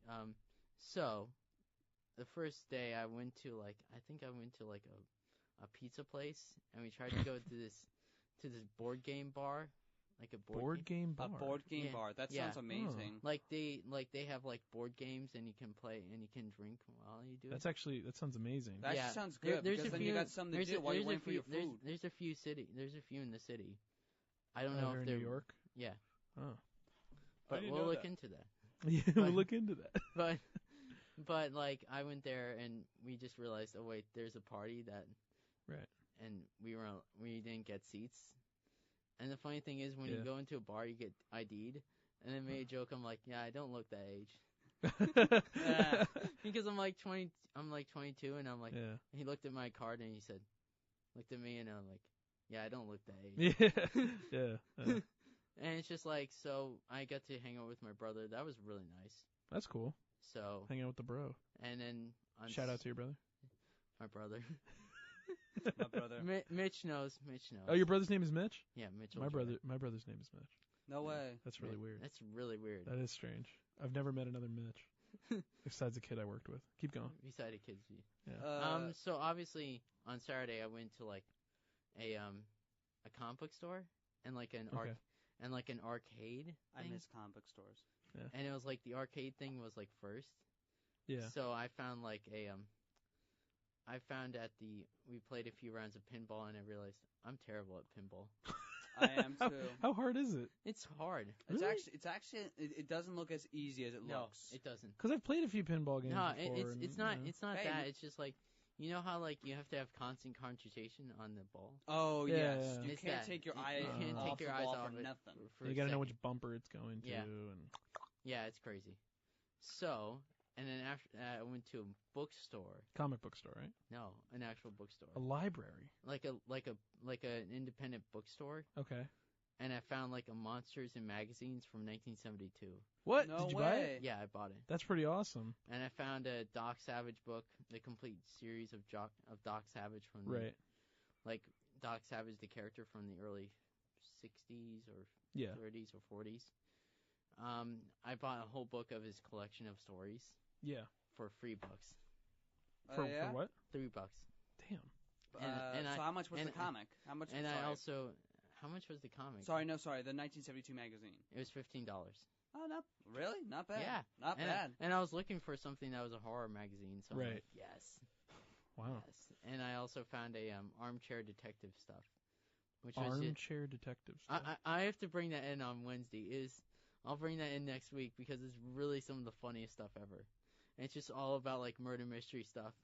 I gotta see that. It's so great. I'll bring it in. Yeah, I gotta see that. And I also Yeah. bought a free comic books when I went to the comic book store. 3. Okay. What'd you get? I got a Fantastic Four from 1974 Okay. with the with the marriage of Crystal from Inhumans and the marriage of Quicksilver. Nice. I don't know who Alright. any of those are. Wait, the Silver Surfer? No. Quicksilver and Silver Surfer are two completely different No, people. Quicksilver and confusing. Two completely different genders, I should say. Quicksilver. I bought a Raiders of the Lost Ark Marvel comic book, Mm-hmm. like chapter 2, I think, of the comic book. It was really cool. Yeah. Like really cool how I found this stuff. Like you just find it and you're just like, huh. That's it. Like that's it. Oh wow, that's pretty awesome. Like it was just the original comic book from the 70s. I like the font. And I have a Moon Knight comic book. Oh nice. From Moon Knight. Who's Moon Knight? Moon Knight is a character with multiple personality disorder. Oh okay. And he So Split before Split. oh yeah. But The guy thinks he has powers. he doesn't. You don't know if he has powers or not. That's the whole thing about Moon Knight. I came up with the whole idea for a TV show for Moon Knight.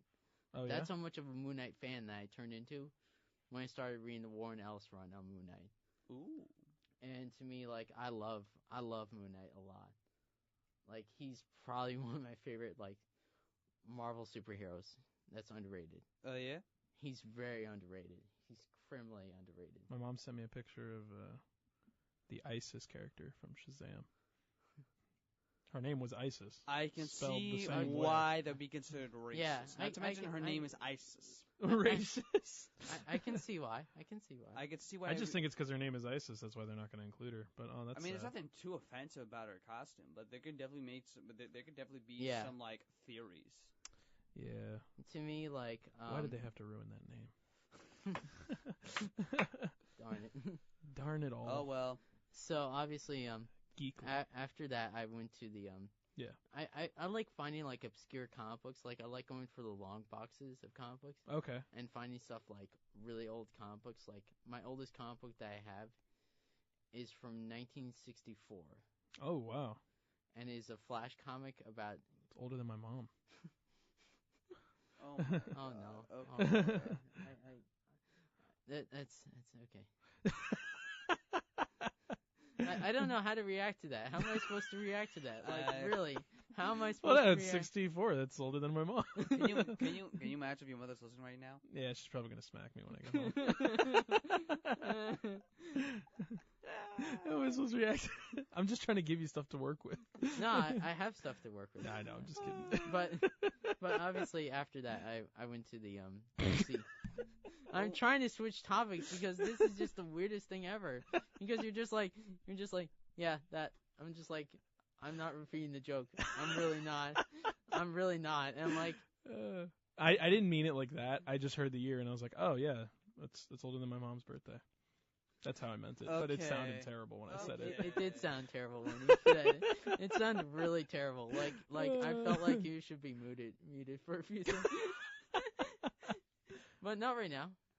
Not right now. Later when the time comes. I feel like we're gonna get in trouble. I'm probably gonna get. I'm so sorry, Trevor. It's okay. It's okay. Okay.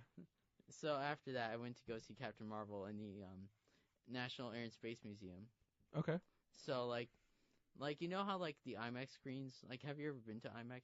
Yeah, I've seen them, but I haven't did. like actually watched a movie in IMAX. I did. It is awesome. It is. Is it incredible. awesome? I went to a theater. So what was your first IMAX experience? I want to. My first IMAX experience off the top of my head. Yeah. Or at least you remember. Okay. Or the bottom. Toy of Story free. So the first one? IMAX experience I had was about that these. Was an IMAX? So the first IMAX experience I had, I was like, No, wait. Wait. It was I thought he was telling me to stop. Like, no, stop. No one cares. No, wait. My brain knows something. Your brain farted. My brain farted. Okay. It was, what was the real first IMAX experience? The real first IMAX experience off the Yes. top of my head. Off the top of your head. Off the top of your head. Was Harry Potter and the Order of Phoenix. Oh, that was a Okay. good one. Yeah. I love that one. Harry Potter okay. and the Order of Phoenix. The first thing I saw in IMAX was I was a kid. I was 8 years old. Little and child. I was a child. I was 8. I was Okay. I was a little squirt. Little squirt. And, yeah, I'm gonna say I was short for my age. I still am short for my age. Okay. Anywho, so apparently I was in summer camp and my friend thought my teachers thought it'd be a good idea to bring us in this documentary about these prehistoric fishes that are larger than sharks and can eat them in one bite. It scared all of us. Wait. This is your first IMAX movie? My first ever IMAX movie.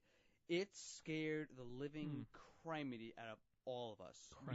We were scared. Like the one girl sitting right next to me, she couldn't stop crying. So I'm trying to it's okay, it's all right. And then You were petting her. I was like patting her arm, and the next thing you know, I'm crying. I'm like, I looked at my camp counselor, like, can we get out of here now? Well, the first. Okay, I guess I'll give you guys the best of both worlds because I've never seen an IMAX movie. The first terrifying moment I ever had in school was I was in an after-school program because I just get picked up after school. We saw. What was that? Willy Wonka and the Chocolate Factory and the boat scene, Yeah. I was like enjoying this movie, and then I'm like, why does this exist? And even today, I'm like, why does that exist? We're talking about the Tim Burton one, right? No, we're talking about the original. Where you'd see animals getting mutilated in the back. It was terrible. We're talking the old one. For those who don't know, the boat scene is one of the most terrifying scenes as a kid. Yeah. Even as an adult. It's a little disturbing. It's a little disturbing because Yeah. you're watching this movie from like 1960, 1970 something. Yeah. And it's just It's meant for children. It's meant for children. Yeah. And then all of a sudden, you just see the scene and you're just like, What? What Yeah. is going on? Yeah, why is my What goes child on in crying this right now? factory? Like, why was that even a thing in this? I just saw on Reddit. I don't want to say what I saw, but just like yeah. it was a Willy Wonka thing. I'm like, What? huh? Never thought of that like that. Wait, they explained that? No, they explained how like the boat is like only meant for 8 children. It's only meant for what? 8 children. 8 children, and there were like Augustus Gloop fell into the river of chocolate. Oh, dude, they knew. They knew ahead of time, man. Willy Wonka's a sick human being. He is a sick He's human. got some problems, bro. Yeah. Can Yeah. you imagine if a doctor tried to did a mental analysis of Willy Wonka? Like a psychoanalysis? Yeah, on like try to on figure out Willy if he Wonka? has any mental diseases or anything. I think Diseases. I think my favorite like fan theory is that somebody said Snowpiercer is like the sequel to Willy Wonka. Snowpiercer? What's that? Who's Willy Wonka? The conductor? No, Charlie. He's like Charlie Bucket. Oh. I'm trying to think of this because I saw Snowpiercer when it came out. Because like if you That's a good movie. if you think of it like how You like Snowpiercer? I like it. It's good. Oh, you're downplaying it. It's great. It's a great film. It's a good movie. It's good. Okay, what you were saying, Willy Wonka is. Yeah, I can't go into full detail about everything that's weird about that movie, weird about the 60s movie, Right. because I don't want to get in Well, trouble. no. In comparison to Snowpiercer, what were you saying? How the character of Ed Harris Mm-hmm. is like Charlie Bucket. A grown-up version of Charlie Bucket, like way grown up. And somehow they advance to the way future Yeah, of having a train travel across the entire globe. yeah. I love how you're so serious about this. You're like, dude, this Yeah. is serious. No, it's just like Like, you who know how did you know, murder you know how Jean-Benet you know how Ramsey, you you find know? you know how you find those weird videos on YouTube. Yeah. Like I found I one of find those. a lot of those. I found one of those weird ones where it's just like, huh, I never thought of it like that. Where it's just like, okay, Right, that's right. different. Not bad, but different. Not bad, but different. But obviously, like, I when you see going back to topic of like my spring break, Right. before we got completely off rails. No Right. joke intended. Right. No joke intended at all. Wait, what joke would it be? Off rails. I know, What, were we riding a train or something? No, like Snowpiercer. Oh, gosh. Fooled by my own, input. That's terrible. Yeah. Okay. So obviously I saw the movie in like proper IMAX, which was like wall to wall. Not Snowpiercer. What are you talking about? No, like Captain Marvel. Captain Marvel. Okay, I'm sorry. Captain Marvel, IMAX. Go. I feel like you just lose your train of thought. Because, again, another joke with the train of thought. Oh, my gosh. Okay. Yeah. Sorry. You watched Captain Marvel In IMAX. in IMAX. In like proper IMAX, and it's like proper you IMAX. know how like you go to like those educational like IMAX screens. Yeah. It's yes, like that was mine. that was- Educationally scary. Like it was that size of the screen. Oh my god. Yeah. Is that really big? Yeah. It's humongous. So when Oh, you say proper IMAX, there could be different aspect ratios for Yes. different IMAX? Yes. I thought IMAX just meant it's really big. Garden State Plaza has technically like technical IMAX, but it's not technically IMAX. Like the think I one, saw- like the one in Clifton Commons, that's not IMAX at all. That's They more. just sell it as IMAX. They I'm just sell it as IMAX. Okay. It's like Limax. Limax. I like that. Limax. Somebody on Reddit said that. That sounds like a floor cleaner. Um, Limax. Go get the Limax. Gotta And- mop the no, it's floors. just like it's not like the one in Garden State is like 400 seats. Right. The one in Clifton is about 300 or something. Small. Does that make it more proper? No. Okay. No. I They're I both- think the they're- size of the screen matters. They're In both. my, I mean, Can I look up a comparison? the last time I saw an IMAX movie, it was Venom, and I did not regret that. I was very happy I Okay. saw Venom in IMAX. I know. Trevor's getting a little So bothered. I'm talking about Venom here, so I'm just gonna stop. so like you know how like those awesome like educational IMAX theaters are? Yeah, That's the one that I went to. that's amazing, man. It was so awesome. Like they should really have one of those here in New Jersey, but they don't. Like the educational IMAX theaters, and put a Hollywood movie every week or something like that. Like that would make me so happy, right? Wait, so I'm confused. Yes. Does the IMAX movie give you a fuller picture? It looks like in It these. does. It does. It looks but like they're cropping the images in these. Unless it's just for like examples. No, it's I it's think like it's just examples. like Okay. you know how okay, so in Infinity War you got more of the action. It was like screen to screen. Right. It was like I didn't watch Infinity War. okay. I didn't either. So like let's say like 2001: A Space Odyssey. Okay, there we go. Like let's say if that was the re-release, they re-released it in IMAX recently. Okay. Right. So that would basically mean you would get like a really good tall aspect ratio, and you'd see most of the scenes, like all of the scenes in like a really good aspect ratio. Right. Like proper, like That's what you go to see? that's not what's exactly, but that's kind of what That's IMAX. insane. I'm getting That's kind of what flashbacks. IMAX is at the National Air and Space Museum. It's like it's just wall to wall. It's just floor, To ceiling. floor, screen, and then like to the ceiling, and it's just like it's insane. Wow. And I think they recently updated it, so it looks really nice. Okay. So they sometimes switch aspect ratios in between movies, but you have to get used to that. Right. That's the only thing that I would say is like it's just really weird to watch a movie in a different aspect ratio. I'm talking really nerdy. No, it's okay. I've never been to an IMAX movie, Yeah, so I'm trying to figure it out. Like you Sorry, know man. how like It's all good. you know I'm, how like, like the 70 sprawled you know how out the here. 70 millimeter version of Hateful Eight was. I was supposed to go see that. My friends went without me, and I got Okay. really upset. So 70 yes. so 70 I know a bunch of stuff about film because I could tell. So 70 millimeter was like the original IMAX. It would Right. go from wall to wall. Very wide. So very wide. Yeah. This one's more like tall to tall. Like it's more like Yeah, there was one here that said it was like 80 feet tall. yeah, it's 80. Some of them can be 80 feet tall. Some of them That's can go incredibly wide. Insane. Yeah, it's insane. Like the one in Garden State, 400 seats. So that means the theater is probably about like 18 feet tall or something like that. I don't know off the 18 top. feet. I don't know off the top of my head. Would you suggest I go see an IMAX movie? If you want, I wanted to see First Man in IMAX. it would have been awesome to watch that movie in IMAX. It would have been so awesome. Should've Like done I should tell you like if a movie's interesting enough to watch in IMAX, Right.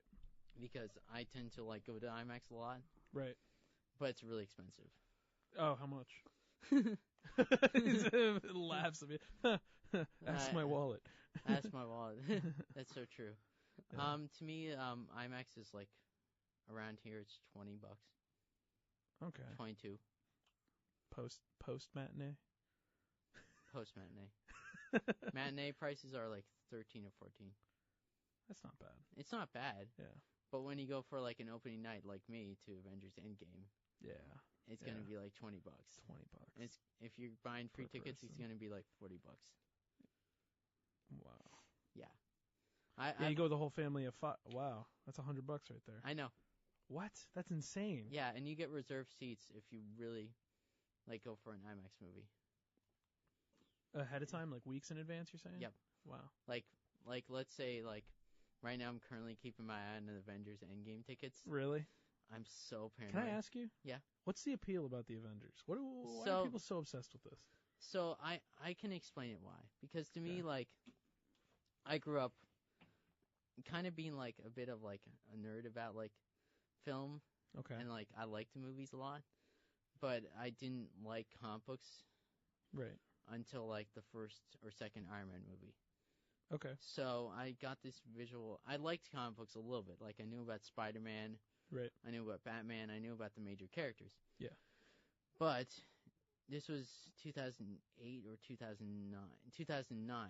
Yeah. I got a book called Iron Man: The Ultimate Guide for Christmas Mm-hmm. because I wanted to know more about the character because I found him so interesting. Right. And to me, I looked on videos of like the comic history of a character and how they got there, Batman, Superman, all the characters.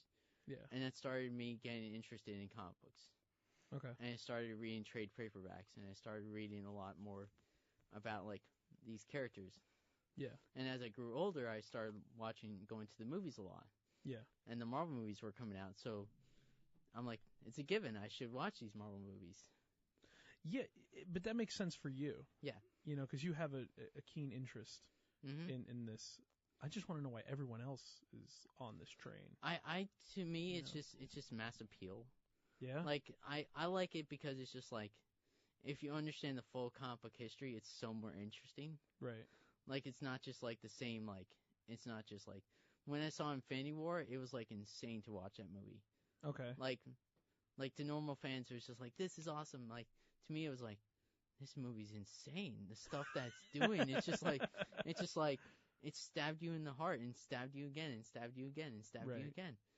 And I Because you'd been reading this for so long. yeah, Right. I've been reading these characters for so long that I'm just like, See, and that I can respect that. yeah, Because for you, Yeah. you have had this graphic novel that you have been looking at for so long that is now yeah. live action in a universe that I- you have only been dreaming about for so I got long. the Infinity Gauntlet comic book,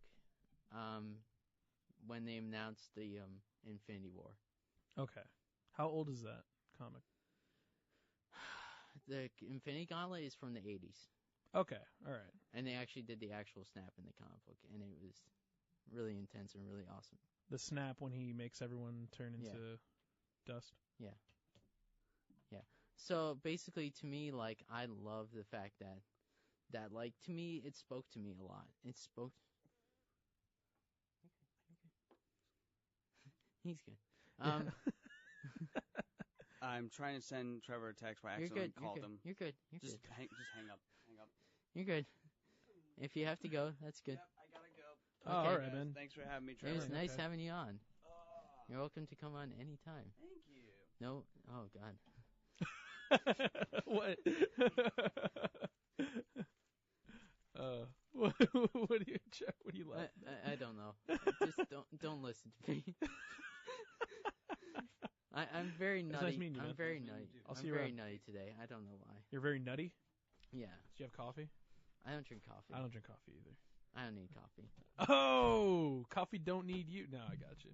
So going back to like the whole Marvel thing, like to me, Yeah. like people find it appealing because I guess they find it like an escape. Yeah. They find it as an escape. And it's like the Okay. original, like, you know how the original Star Wars movies were like an escape from our culture? Yeah. Like, the Marvel movies are sort of like the escape from, like, the real world a little bit. But don't they reflect back at what we deal Yes, with? yes. Yeah, socially and like politically. Two of them have done that so far, The Marvel movies. which Okay. is The Winter Soldier. The Winter Soldier. Yeah. What's that one?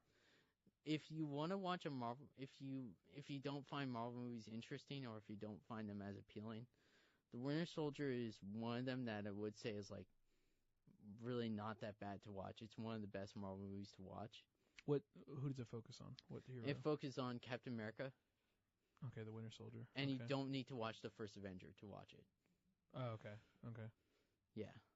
Yeah. He it's to me like we're gonna take a quick break. Yeah, go ahead.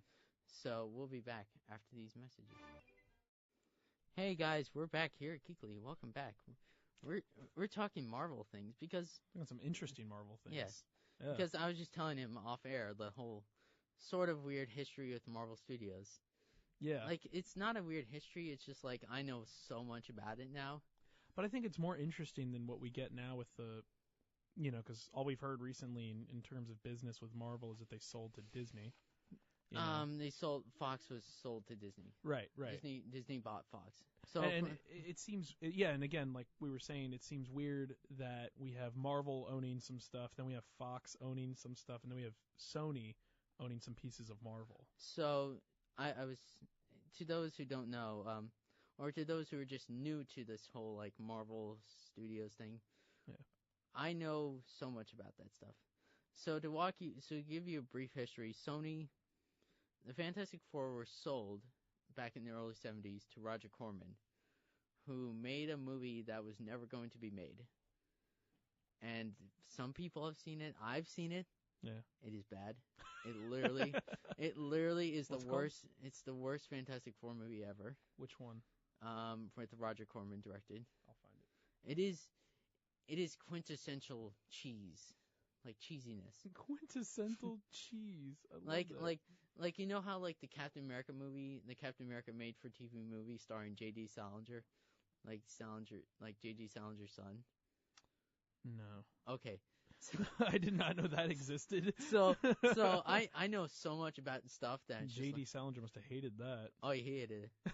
I think he hated his family. He hated his whole family. Yeah.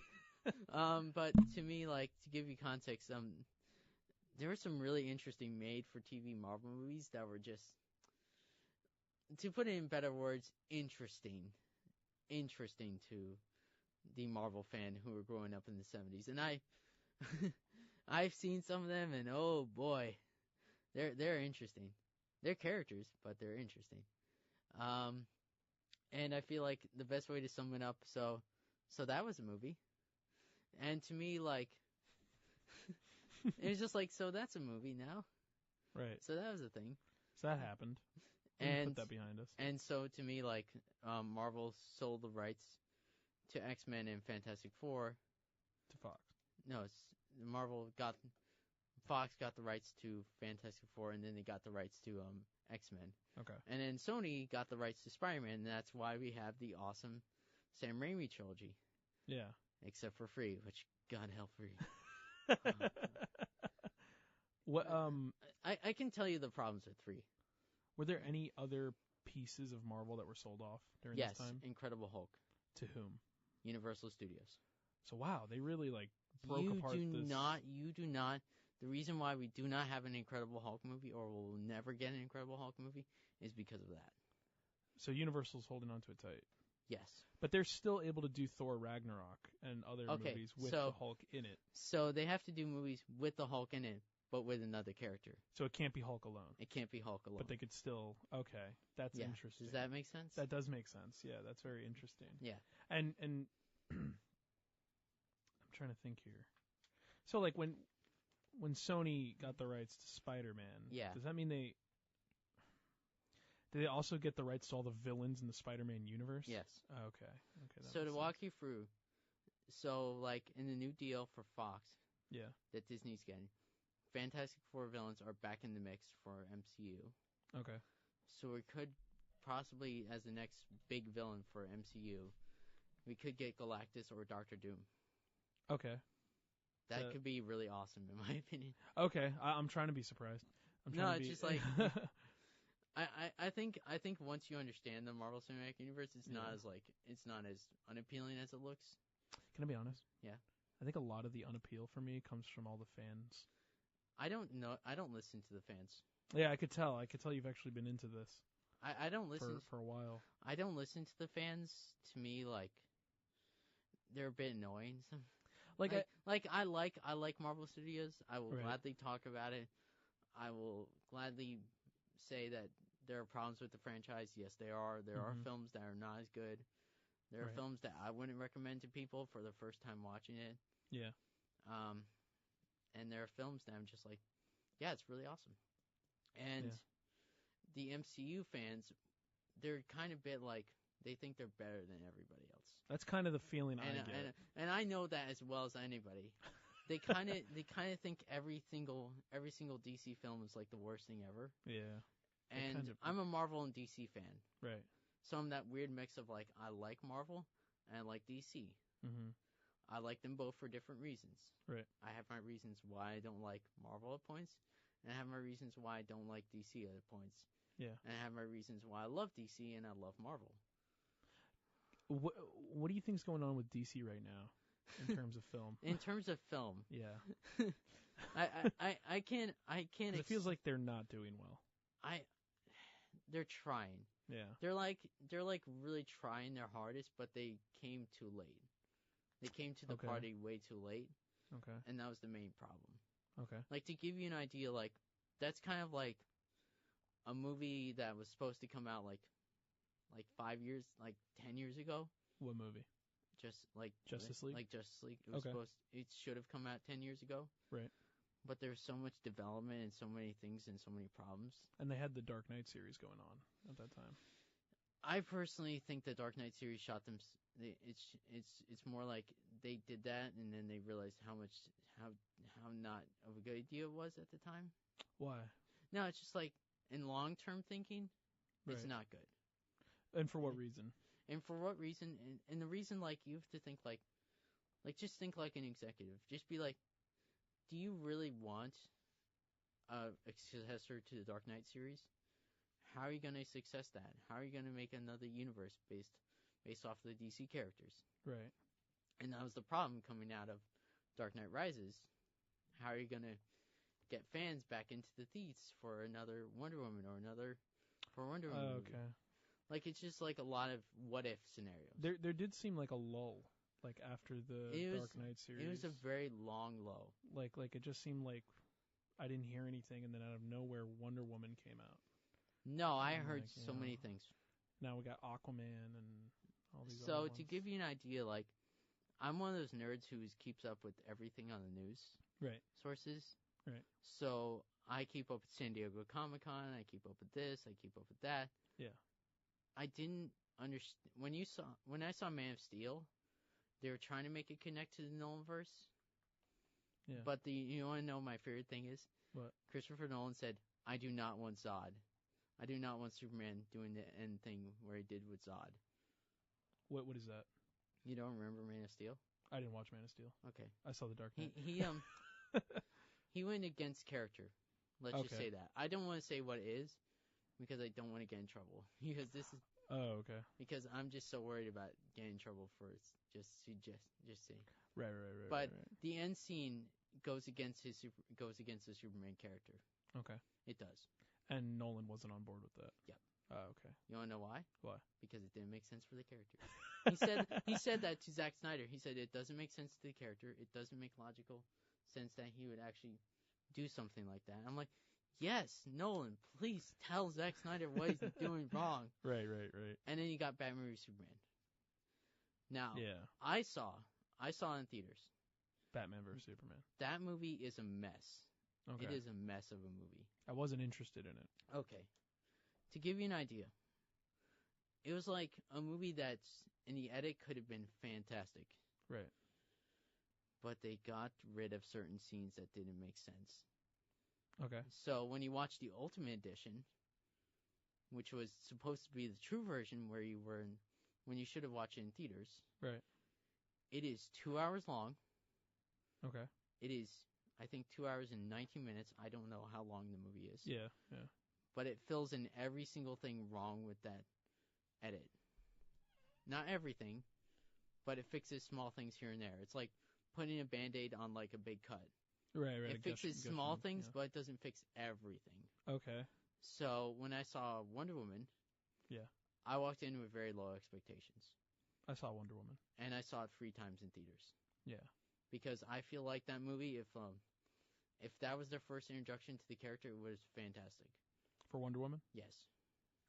I liked it because it was during World War II. No, during World War One. World War That's the only reason I went to go see it. I saw it 3 times because it just felt right. It was like one of those movies that just felt right. Can I be honest about one thing about that movie? Yeah.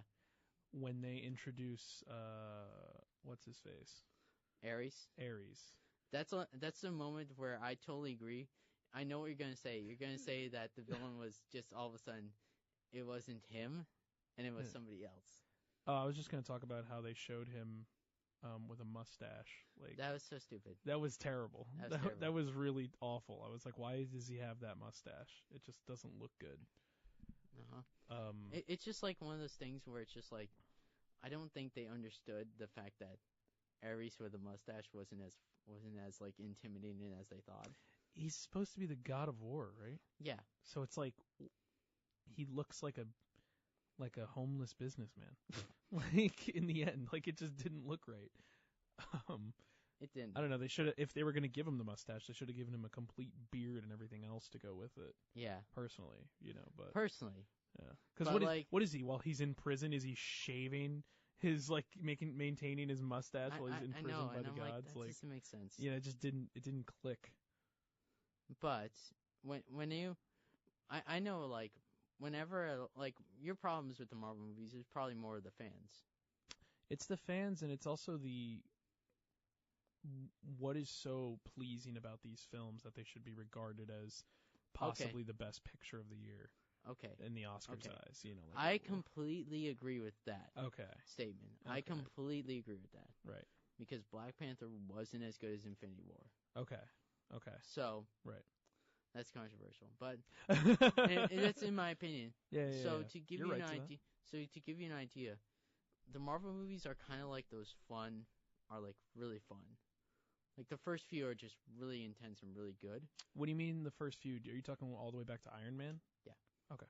So I can't go into every single Marvel movies. There's a lot of them. Yeah, there's been a lot. There's like 20 of them now. 21. Yeah, since Iron Man, yeah. Yeah. But Iron Man is a great movie to watch. Yeah. Incredible Hulk is a great movie to watch. Iron Man 2, no. No, not no. Iron Man 2. No. You can skip that. Iron Man 3?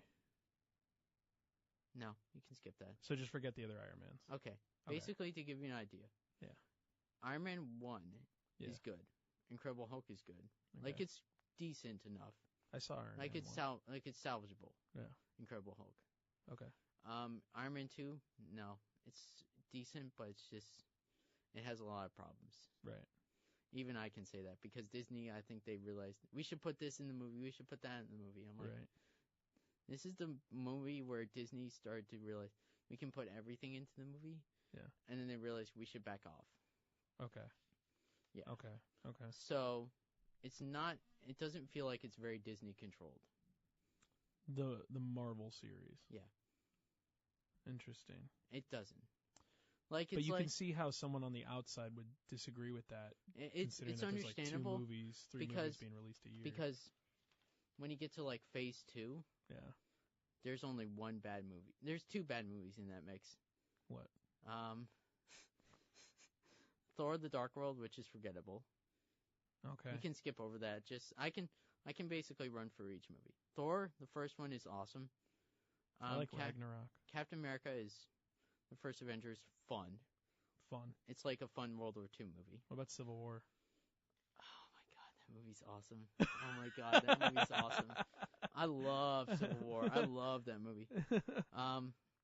We're going to take a quick break here at WMSC because I have to gather my thoughts to explain to Peter the movies of the Marvel Cinematic Universe. Hey guys, we're back here at Geekly. Welcome back. I had to give my thoughts. Gather my thoughts. Gather your thoughts to educate Peter. So basically, I would say like Iron Man, Avengers, the first Avengers movie is really awesome to watch. Okay, which one's that called? Just Avengers? Just Avengers. Okay. It's like that fun like movie from like the 2000s where it's just so much fun and it's like right and it's really well written. Okay. Who directed that? Joss Whedon. Okay. So that one is like I saw that midnight premiere. Yeah. And I saw it at the midnight premiere and it was so cool. It was like seeing a bunch of Marvel fans like being like, yeah, this is awesome. And I had my Captain America shield. Okay. I have an actual Captain America shield. I love the fact that I have a Captain America shield. It's so ridiculous, but it's awesome at the same time. Right.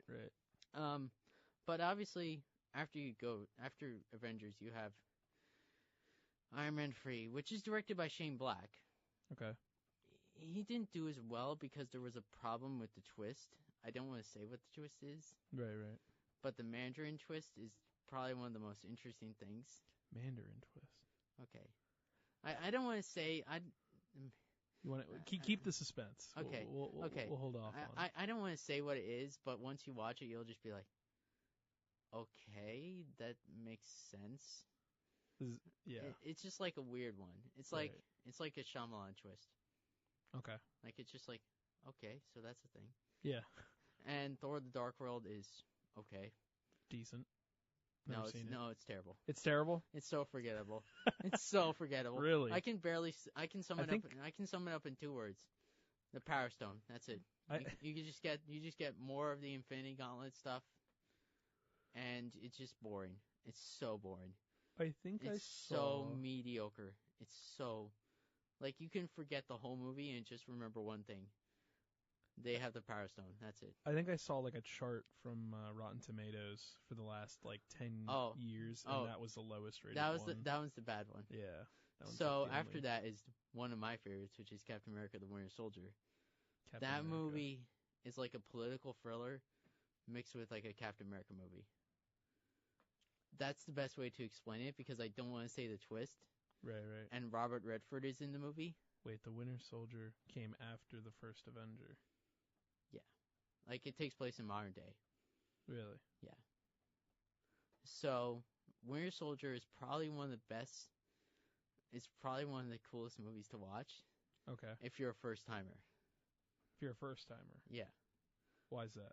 Because, oh my god, the twist at the end. Yeah.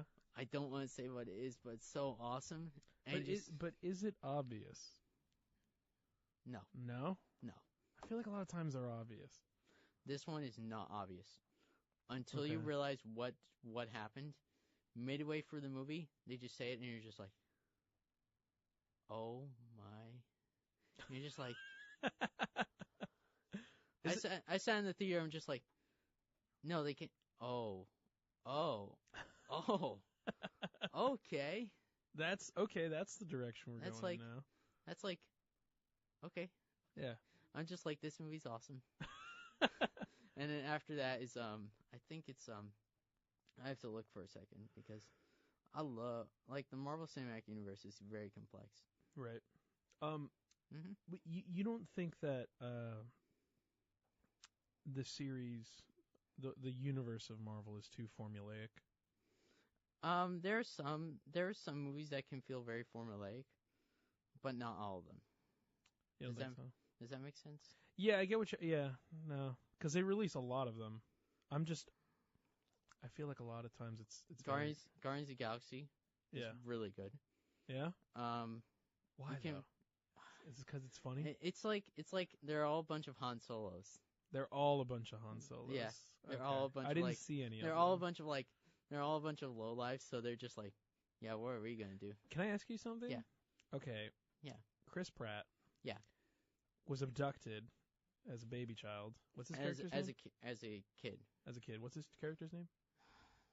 Star-Lord. Star-Lord. His real name is Peter Quill. Peter Quill was Yeah. abducted as a child. Yeah. And then raised by his abductor. Yondu Udon. He was raised by him? Yeah. And doesn't resent this man in any way? No. Why? Trust me.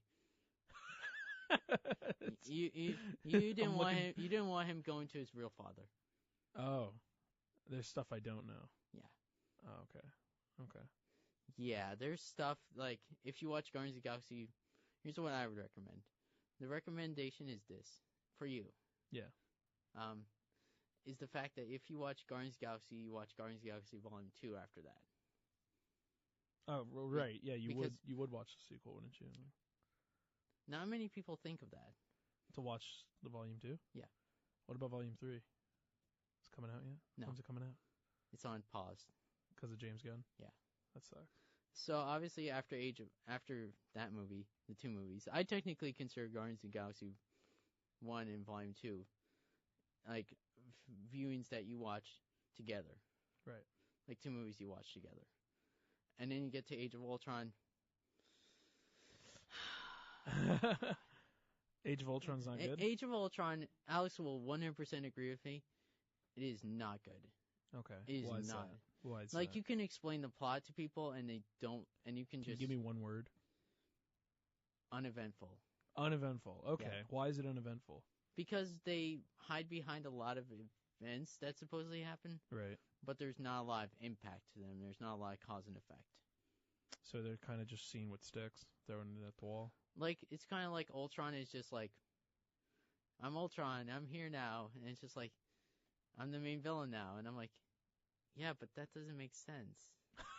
It could have been 3 hours, and it would have been way more interesting. Right. Or 2 hours. Or 2 something. hours, yeah. And I'm just like, it could have been the longest Marvel movie. Right.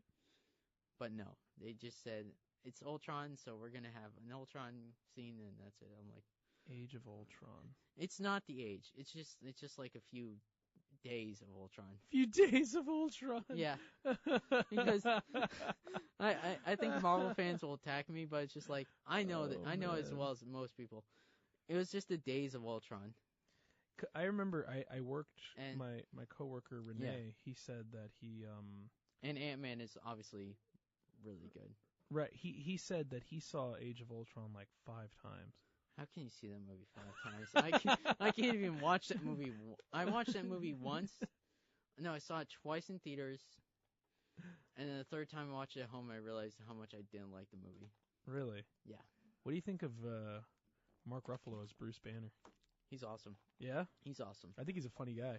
He's like Bill Brigsby from like Yeah. the original Incredible Hulk TV show, Okay. which I think he takes a lot of inspiration from. So it's now we're here at WMSC Upper Montclair. It's top of the hour. It is now 3:00. Bing. I've always wanted to do that. Just a little bing. ding at the end. Just a little ding at the end. Just being like. You gotta get a triangle. Yeah. And triangle. So triangle. so Captain America: Civil War is after Ant-Man because you saw Ant-Man. I didn't see. I saw the Wasp. Ant-Man and the Wasp. Ant-Man is the first Ant-Man is really funny. I saw it with my mom because she likes. Paul Rudd. Why am I? Yeah, Paul Rudd. I'm blanking on everyone's names today. Paul Rudd. Yeah, she loves Paul Rudd. Yeah, Captain America: Civil War is very good, Mm-hmm. and I have the official, and I've read. Oh, that's not an Avengers. No. Oh, I thought it was. I don't know. Why. It's technically an Avengers movie, but it's more of a Captain America focused movie. Why is Does it that called make Civil War? Are they fighting each other? Yes. Why? Okay. I oh my gosh, that's a whole complex thing. So is it? But it's a good movie. It's a good movie. But it's complex. It's complex. I can't explain it under a minute. They're all fighting each other. Oh wait, was this the first one with Black Panther? Yeah. Okay. So basically, the Sokovia Accords after the events of Age of Ultron, which Age of Ultron is forgettable. The only good thing to come out of it was the Sokovia Accords. And the moment is like, basically, superheroes have to register their powers and register their identities to the government. And Captain America's group is not for that. Right. They want to keep their identities a secret. From the government. And they don't want to be controlled by the government. Okay, they want to be their own separate entity. Yeah. But don't they know who Captain America is? Didn't the government make Captain Yeah. America? Yeah, but the thing is, like, he doesn't want the government to come in the way of, like, saving people. That's basically it. He doesn't want politics behind morality. Yeah. I see. So it's a very political movie. I see. It's, like, very complex, but it also has a lot of moving parts to it. Interesting. And Baron Zemo is probably one of the most Who's interesting. that? I don't want to say who it is. Why not? Because there's so many awesome villains that I'm just like, it's so awesome to have a first timer watch it because it's just like this movie's awesome. And I'm like, yeah, it is. Wow. And it's like after that you have Doctor Strange. Yeah, how did that do? Psychedelic awesomeness of like awesomeness. Psychedelic, like I think the best way to explain it's a very psychedelic movie. Doctor Strange. Like it loves the fact that it's very psychedelic. Oh, isn't that Benedict Cumberbatch? Yeah, and it's directed by the guy who directed Sinister. Why? Wait, what happened? So, you know the guy who directed Sinister, Scott Derrickson? Scott Derrickson. He loves Doctor Strange. So Rachel McAdams is in this. This movie is surprisingly good to watch in IMAX. It was surprising. It was like so awesome to watch in IMAX because just all the visuals of like it was like Inception meets a superhero movie. So, what does Doctor Strange do? He has the magical ability. He has more magical abilities. Okay. And it's more magic-based stuff. So he can like manipulate time, manipulate the world, and all that stuff. Right. Okay. And he can like use the cloak of something. The cloak of something. Right. Yeah. Right. That's where he gets all his power from. No. He's like invisibility cloak. He was a doctor. Oh, is he really? He was a surgeon. He was a brain surgeon. So and then he got Wait, didn't Benedict Cumberbatch? Wasn't he Doctor Who? No. No? Sherlock. He was Sherlock. So basically the character is more like a version of Sherlock meets like a neurosurgeon. Is he supposed to be British? No. Oh. He's American. He is American. Okay, I didn't know. Doctor Strange is American because he's more of that character that just he's a bit arrogant. Okay. So he thinks he's like better than everybody, and then when he got into a car crash, his hands got broken and messed up. From one car crash? Yeah. Okay. Because he wasn't focusing on the road and all that stuff. Right. And basically, wait, sorry, that's just a mistake on my part. I'm just like, yep. We're under pressure here. So, but thinking about that, he basically is more of an interesting character than you think of. Right. The whole movie is done like a psychedelic movie from the 1970s. Like a very experimental psychedelic movie. Really? But it's done as a modern superhero movie. Like all the visuals are very much like Inception, like how the buildings move and all that stuff. Okay. It's like on set. What makes it a 1970s experimental film? No, it's just more like Inception. Oh, The more okay. they think about it, the more it's like Inception. Okay, so you redact your statement. Yeah. Okay. So it's more like Inception meets like a superhero film. Okay. Like all the buildings move and all that stuff. Right. Like you know how like Yeah, they fold over. yeah. In Oh, Paris. this is like it's like on a whole other level. It's like on a whole nother level. Right. Like you see like buildings go upside down. Like you see like why though? What is he doing? Is he's Strange manipulating the mirror universe. I don't want to get into it because it's so complex and it's so hard to understand that? for Okay. a normal person to understand it. What about Deadpool? Deadpool is owned by Fox. So we're just not going to talk about it? I love Deadpool. I like Deadpool. I love Deadpool. I like the first Deadpool. I like the first and second one. I thought they were I good. think the second one's decent. Thought it was subpar. Yeah. You like Cable? Yeah. I like Cable. Wait, isn't he Thanos though? Yeah, that's the weird thing. Yeah. But to me, like, my favorite thing about that movie is how the action is so much more better than the first one. Right. You know why? Why? Because one of the John Wick directors directed it. See, there you go. Like, have John you ever Wick. seen that movie? John Wick? Yeah. No, but I'm very interested in the plot. It's...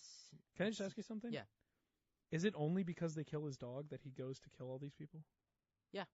That's the whole reason? Yeah. That's amazing. That's an incredible, like, action movie, like, Oh, yeah. plot. Like, And it was given by his dead wife. It was the last gift that his dead wife gave him. dude, I mean, like, you know, That's so depressing. I know it's depressing, but like, you know, usually action movies like, oh, they kidnapped my daughter, oh, they No, murdered my family. No, they killed my dog. Like, I would murder the world if they killed my dog. Like, I completely feel John Wick. Yeah. I am so for him doing that. I saw the club scene of I John showed Wick. it to you. No. You saw it? Yeah, I saw it. My kid in my class showed it. It is one of my favorite scenes, and that's one of my main inspirations for my next short film. It was with the kid from Game of Thrones. Yeah. Theon Theon Greyjoy. Greyjoy. Yeah. Yeah. He's in there. Is he the antagonist? He's kind of the secondary antagonist. The secondary antagonist? The main antagonist is the boss. I was watching. I was really interested in they put those captions on the screen while they're speaking. I thought that was very interesting. It's a very interesting thing because I don't think most people think like, oh, this is going to be a very different movie. I'm like, it is a different movie. Can I ask you, do they show the dog dying? Yeah. I don't like that. I skipped over that scene. You can? Can you skip over? Yes. Okay, good. Because I don't want to see in theaters. No. Obviously, yeah. I'm just like, I couldn't watch that in theaters. Yeah, no. It would have made me physically like vomit. yeah. It No. would have, because I have dogs and I'm just like, no. Yeah, you can see. I'm okay with pets or animals being killed in a film as long as it's for a good reason, not just to have an animal die on screen. You know what I mean? Mm-hmm. Like kind of like I was talking. Like Favorite Son, where it just randomly just happened. Yeah, like you just kill an animal just to kill an animal. Like I Am Legend. This person I was talking to the other day told me that, you know, that's a pretty good scene because that's like his only companion and he has to frickin' strangle it to death. I know, it's very sad. It's sad, but it develops the story further. It does, and I'm like, to me, like, I think stuff like that is just it's very hard to watch. Yeah, it is definitely very hard to watch. Yeah. So like, obviously, like when you saw those, like to me, like Marvel movies are just so much fun. Like Right. they're not just like, oh, they're just like, oh, they're Marvel movies. Right. Like they have a lot more going on. Yeah. As a filmmaker, I love it. Right. Like you could appreciate it more Yeah. so than the fans, I feel like. Yeah, because to me, like when I watch one of those big budget films, like like Marvel, it's like I can't believe how much work goes into that. Like I Yeah. love that. Yeah. Just like I'm saying that right now, but just You should move to Georgia. I really should. I think that's where they film a lot of them. Yeah, to me, like I like all the Marvel movies. I would Yeah. love to direct a Marvel movie Okay. because I'm like, You think it'll still be alive? I think I'll still be alive. Well, when you're directing, you sure? What? I feel like these things go in waves. They get good and then they die out and they get good again. I don't know. You don't know? I don't know. 'Cause Star Wars was good, and then what happened? I have a very interesting thing with Star Wars. I like some of the movies, but I don't like all of them. Yeah, I Like- the first three. To me, I don't like Solo. Solo's like 6. I think that's universal. Everyone, 6 out of everyone 10. hates universal. It's idea. 6 out of 10 for me. 6 out of 10. It's Give it a letter. like probably B. B? Yeah. So you'd give it a B, but you'd give it a 6 out of 10? I think you'd be more like on the D. Yeah, I don't like that movie as much Yeah. because to me it has not so great pacing. Mm-hmm. It has a lot of problems with character moments. Yeah. Force Awakens is actually decent. I don't like Force Awakens. It's if you think of it. No, I don't like Last Jedi. Okay, that's understandable. That's very understandable because I understand why. Yeah. Because I kind of like it. Okay. I kind of like it. Like it's The like, Last Jedi? Yeah. I don't like it when that... I don't like the Canto Bite scene. I The don't, Canto Bite scene reminds me too much of the prequels. I don't And like... it makes me physically sick every single time I look at that scene. I hate the... What's his name? Boyega. Finn? I hated Finn and Rose. That was my main Yeah, I point. hated that. I hated Rose. I wanted him to die. I wanted want- him to run into that thing and die. Oh my god. Because it should have been like that. Alex said that the movie's 4th and 3rd act should have been switched. Like, you know how like the Snoke scene? Yes. It should have been switched to like that would have been the battle scene.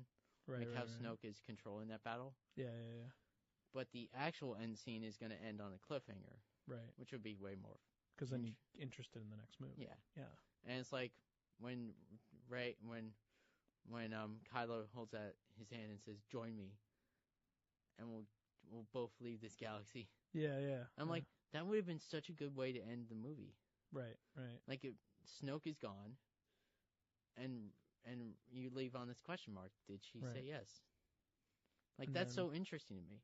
And then But, maybe kill off Carrie Fisher somewhere in there so it's a lot easier on us. I would have killed her off. I would have killed her off during this when she went into space. Yeah, I think she should have died there. Yeah. I agree. I agree 100%. Because to me, there are character moments here and there that I don't agree with. Yeah. You know what was cool though? Yeah. When that lady does that Oh, the hyperspace.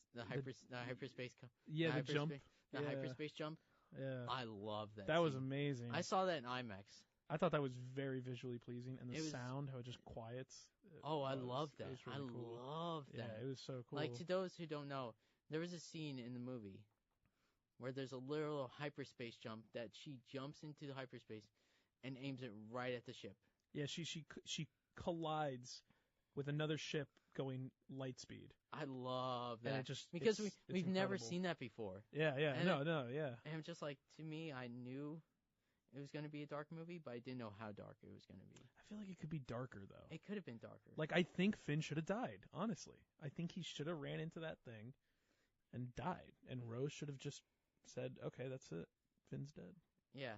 To me, Yeah. the Battle of Crate was not as interesting. What's the battle crate? The battle on the Salt Planet. Salt Planet. Oh, Like that's the- where they were. Yeah. Yeah. I'm such a nerd that I'm like, I don't care. Like, Yeah. I love Star Wars so much, I'm just like, yeah, I know all the planets. Okay. I'm okay. like, yeah. I like that it was red, like underneath the salt. Yeah, it was pure salt. It was like pretty cool. It was all the salty fans of Star Wars. And It was all those salty fans Right. who just poured the little bit of salt. what's the deal with Hamill? Is he, He's dead. is he dead? Because he I- kind of just like farted into the air and just like didn't exist he anymore. it was kind of like what they did with like Obi-Wan and the New Hope. Yeah, Like, he disappeared into the Force realm. that's it. Yeah. That was kind of underwhelming. Yeah, I know. Yeah. I had more I had like this movie was like a 7 out of 10 for me. Yeah. Like it had pacing problems. It had character moments that I don't agree with. Right. And I've written the story a whole lot better. You know what I don't like about the Star Wars movies now is that Do you think Rogue One is good? I have not seen it yet, and everyone tells me I need to see that. That one's like, you know how like the Battlefront games were Yeah. as a kid? Yeah. It's like that. I was gonna say if they were like how they are now, No. then I No, would not be. No, like Yeah. you know how like okay, that movie actually made me so happy watching the battle of over another planet. I don't want to say Yeah. what planet it was, I think I've played on it in Battlefront, the new Battlefront. but just that battle scene at the end of the movie, Gotcha. it's so beautiful. It's Yeah. like classic, like Pumped you up. it's like classic Battlefront at its finest. I gotta check that like out. early like Battlefront Renegade Squadron or like Rogue Squadron. Right. Right. Like Why is it called Rogue One? You don't want to tell me, do you? No. I gotta watch it. No. I just gotta man up and watch it. It's written by the guy who wrote the Bourne series. Yeah, he was here. Yeah. Tony Gilroy. Yeah. he was Yeah, here. he's a really nice guy. And I said to him, I thanked him for the Bourne series. Did you? Yeah. Where did you talk to him in person? Yeah. When did you do that? Towards the end of the colloquium, this was towards the end. I gotta go find that guy. I walked up to him and I was sitting in the front row and I said to him like, I love the Bourne series. I want to thank you for that series because that series was awesome. And he said, thanks. Was he a nice guy? Was he humble Yeah, about it? He was so humble. Yeah. He was like the nicest guy ever. Yeah. And it's cool like guy. most screenwriters. Some of them aren't, some of them are. Who? Quentin Tarantino? Is that who you're referring Yeah, to? yeah. If you're a filmmaker, you know that. You know that. Yeah. So we're going to take a quick break here at WMSC, Upper Montclair, New Jersey. Hey guys, we're back here at Geekly. Welcome back. Hi. With Peter Martin. With Peter Martin. Yeah. Of Martin and Mingo. Of Martin Mingo. I'm just gonna plug that really quick. Hopefully I don't get yelled at, but Will we get yelled at for that? I don't know. We're both on WMSC. Yeah. Okay. So I want to run through the quick horror news stories. There's not many stuff going on because it's slow. It's like a slow right now. It's like, to give you context, like for filmmakers, like March is slow. It's just usually slow. The Yeah. news is not that much. When you get to summer, July, and that area, That's when you start You getting your start- horror films. that's when you start finding more information about the horror films. Right. So I love doing this thing called the Horror Meltdown, which is the Horror meltdown. Yeah. It's kind of like my homage to like Right. horror comics from the 1950s and 60s. Yeah. Because those comics, like from the 1960s and 1950s, Right. were awesome. For horror? Yeah. Like you've never heard of Tales from the Crypt? I think I've heard of that. You wanna Yeah. know what made the comics code? What? Tales from the Crypt. Well, there you go. Because it was so like shocking for the time. Yeah. I love all those covers, and those covers are just like, one of them made me want to write a full-blown noir movie. Like a full-blown Yeah. noir short film series. Did you ever see Double Indemnity? Yes. Yeah. I love noir. Noir is awesome. But What about But Who going Framed into- Roger Rabbit? I kind of like to me, like, noir is a very hard thing to crack. It's Yeah. a very hard genre to figure out what to do and how to write one. Right. It's not like the easiest thing to write, and once you figure out how to write one, it's so much easier. Yeah. I think that's the best way to explain it. So, basically, like, there isn't much, but there's one thing that I really find interesting. South by Southwest is this past weekend, and a lot of films premiered there. Girl on the Third Floor, which I've heard is really good. Was there all horror films? These are all horror films. Okay. Like, no, South by Southwest is like a film festival. No, I know. It's. I was Okay. just what you're Yeah. going over. Yeah, It's horror like films, I'm okay. going over horror films and films that I generally find interesting at this festival. Okay. So one that I find really interesting, which is called this movie Tales from the Lodge, Okay, you were talking and it's about like a that. British anthology movie, kind of like the film Ghost Stories, which came out last year. A Ghost Story? Ghost Stories. Oh no, Ghost Stories. No, Yes. I didn't watch that. Okay, so I know a bunch of obscure, like really weird, like independent horror movies. Yeah. Because I kind of don't like watching the normal, like right now this is like the golden age of horror, Right. Right. and it is awesome because you have so many awesome movies coming out. Right. Ghost Stories, for those who don't know, is anthology film about separate stories about supernatural events, but you follow a skeptic who doesn't believe these are supernatural events. Right. And it's more of like a fake mockumentary, but it's done so good. Like, you know how like Ghost Adventures is? Yeah. It's kind of like a version parody of that, but it's more like Really? serious. It's more it's like more serious. and it's a bit more like. Does he like go to these locations where these No, supernatural no. areas occurred? Yeah, they do. It follows like case by case. Like Okay. they follow the Yeah. people. Is it actually Yeah. scary? It's scary. Ghost stories? Yeah. I gotta check that out. No, it's like decently scary. Is it on anything? I like buying physical copies, but I don't know where it is on. Okay. But one of the things that I really want to talk about is Tales from the Lodge, which is an anthology horror film about free people who, like a group of friends who come back and meet at a lodge and they tell stories about supernatural events, horror stuff. Right. And it's all like fictional, but you don't exactly know what's fictional or not. Right. From what I've heard. Okay. And so there are some possible things like real stories that go on in the house while they're telling these stories. It's interesting. That is interesting. It intrigues me. Yeah, yeah. It's like I've seen a clip from it and I'm like, I want to see more. Tales from the Lodge. Tales from the Lodge. I gotta check that out. So I have like a few movies that you probably have never heard of, like in the horror movie realm. I haven't heard of those two. So I really want to talk about one of the most interesting horror movies that takes place during the summer. Is a movie called Sleepaway Camp. Sleepaway Camp? From 1983. Oh boy. I don't want to go into full detail about it because certain things about it. But it has one of the most insane twists I've ever seen in a horror movie in my life. Okay. One of the most insane. What can you give us a synopsis of this film? It's kind of like a Friday the 13th movie. Okay. But I Sleepaway don't want to. Camp, yeah. But I don't want to say exactly why. Is it like magic? No. Did you see magic? It's just weird. Can you go get the door? Oh yeah, no problem. Yeah, Alex is there. So obviously, like summer horror movies are very interesting. They have a very interesting mentality. Like to me, I always love those kinds of horror movies, like the summer ones that take place during the summer camp.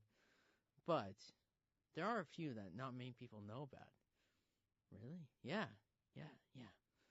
Like there's a movie called The Burning from, I think. I'm just getting the door open. I'm trying. Is it opening? I don't know where it is. I just put a wedge in the door.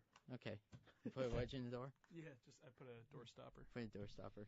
For Alex. Yeah. Who came at the last 26 minutes of the show. Yeah. Fashionably late as ever. It's okay. I've been there, done that. Oh, there he is.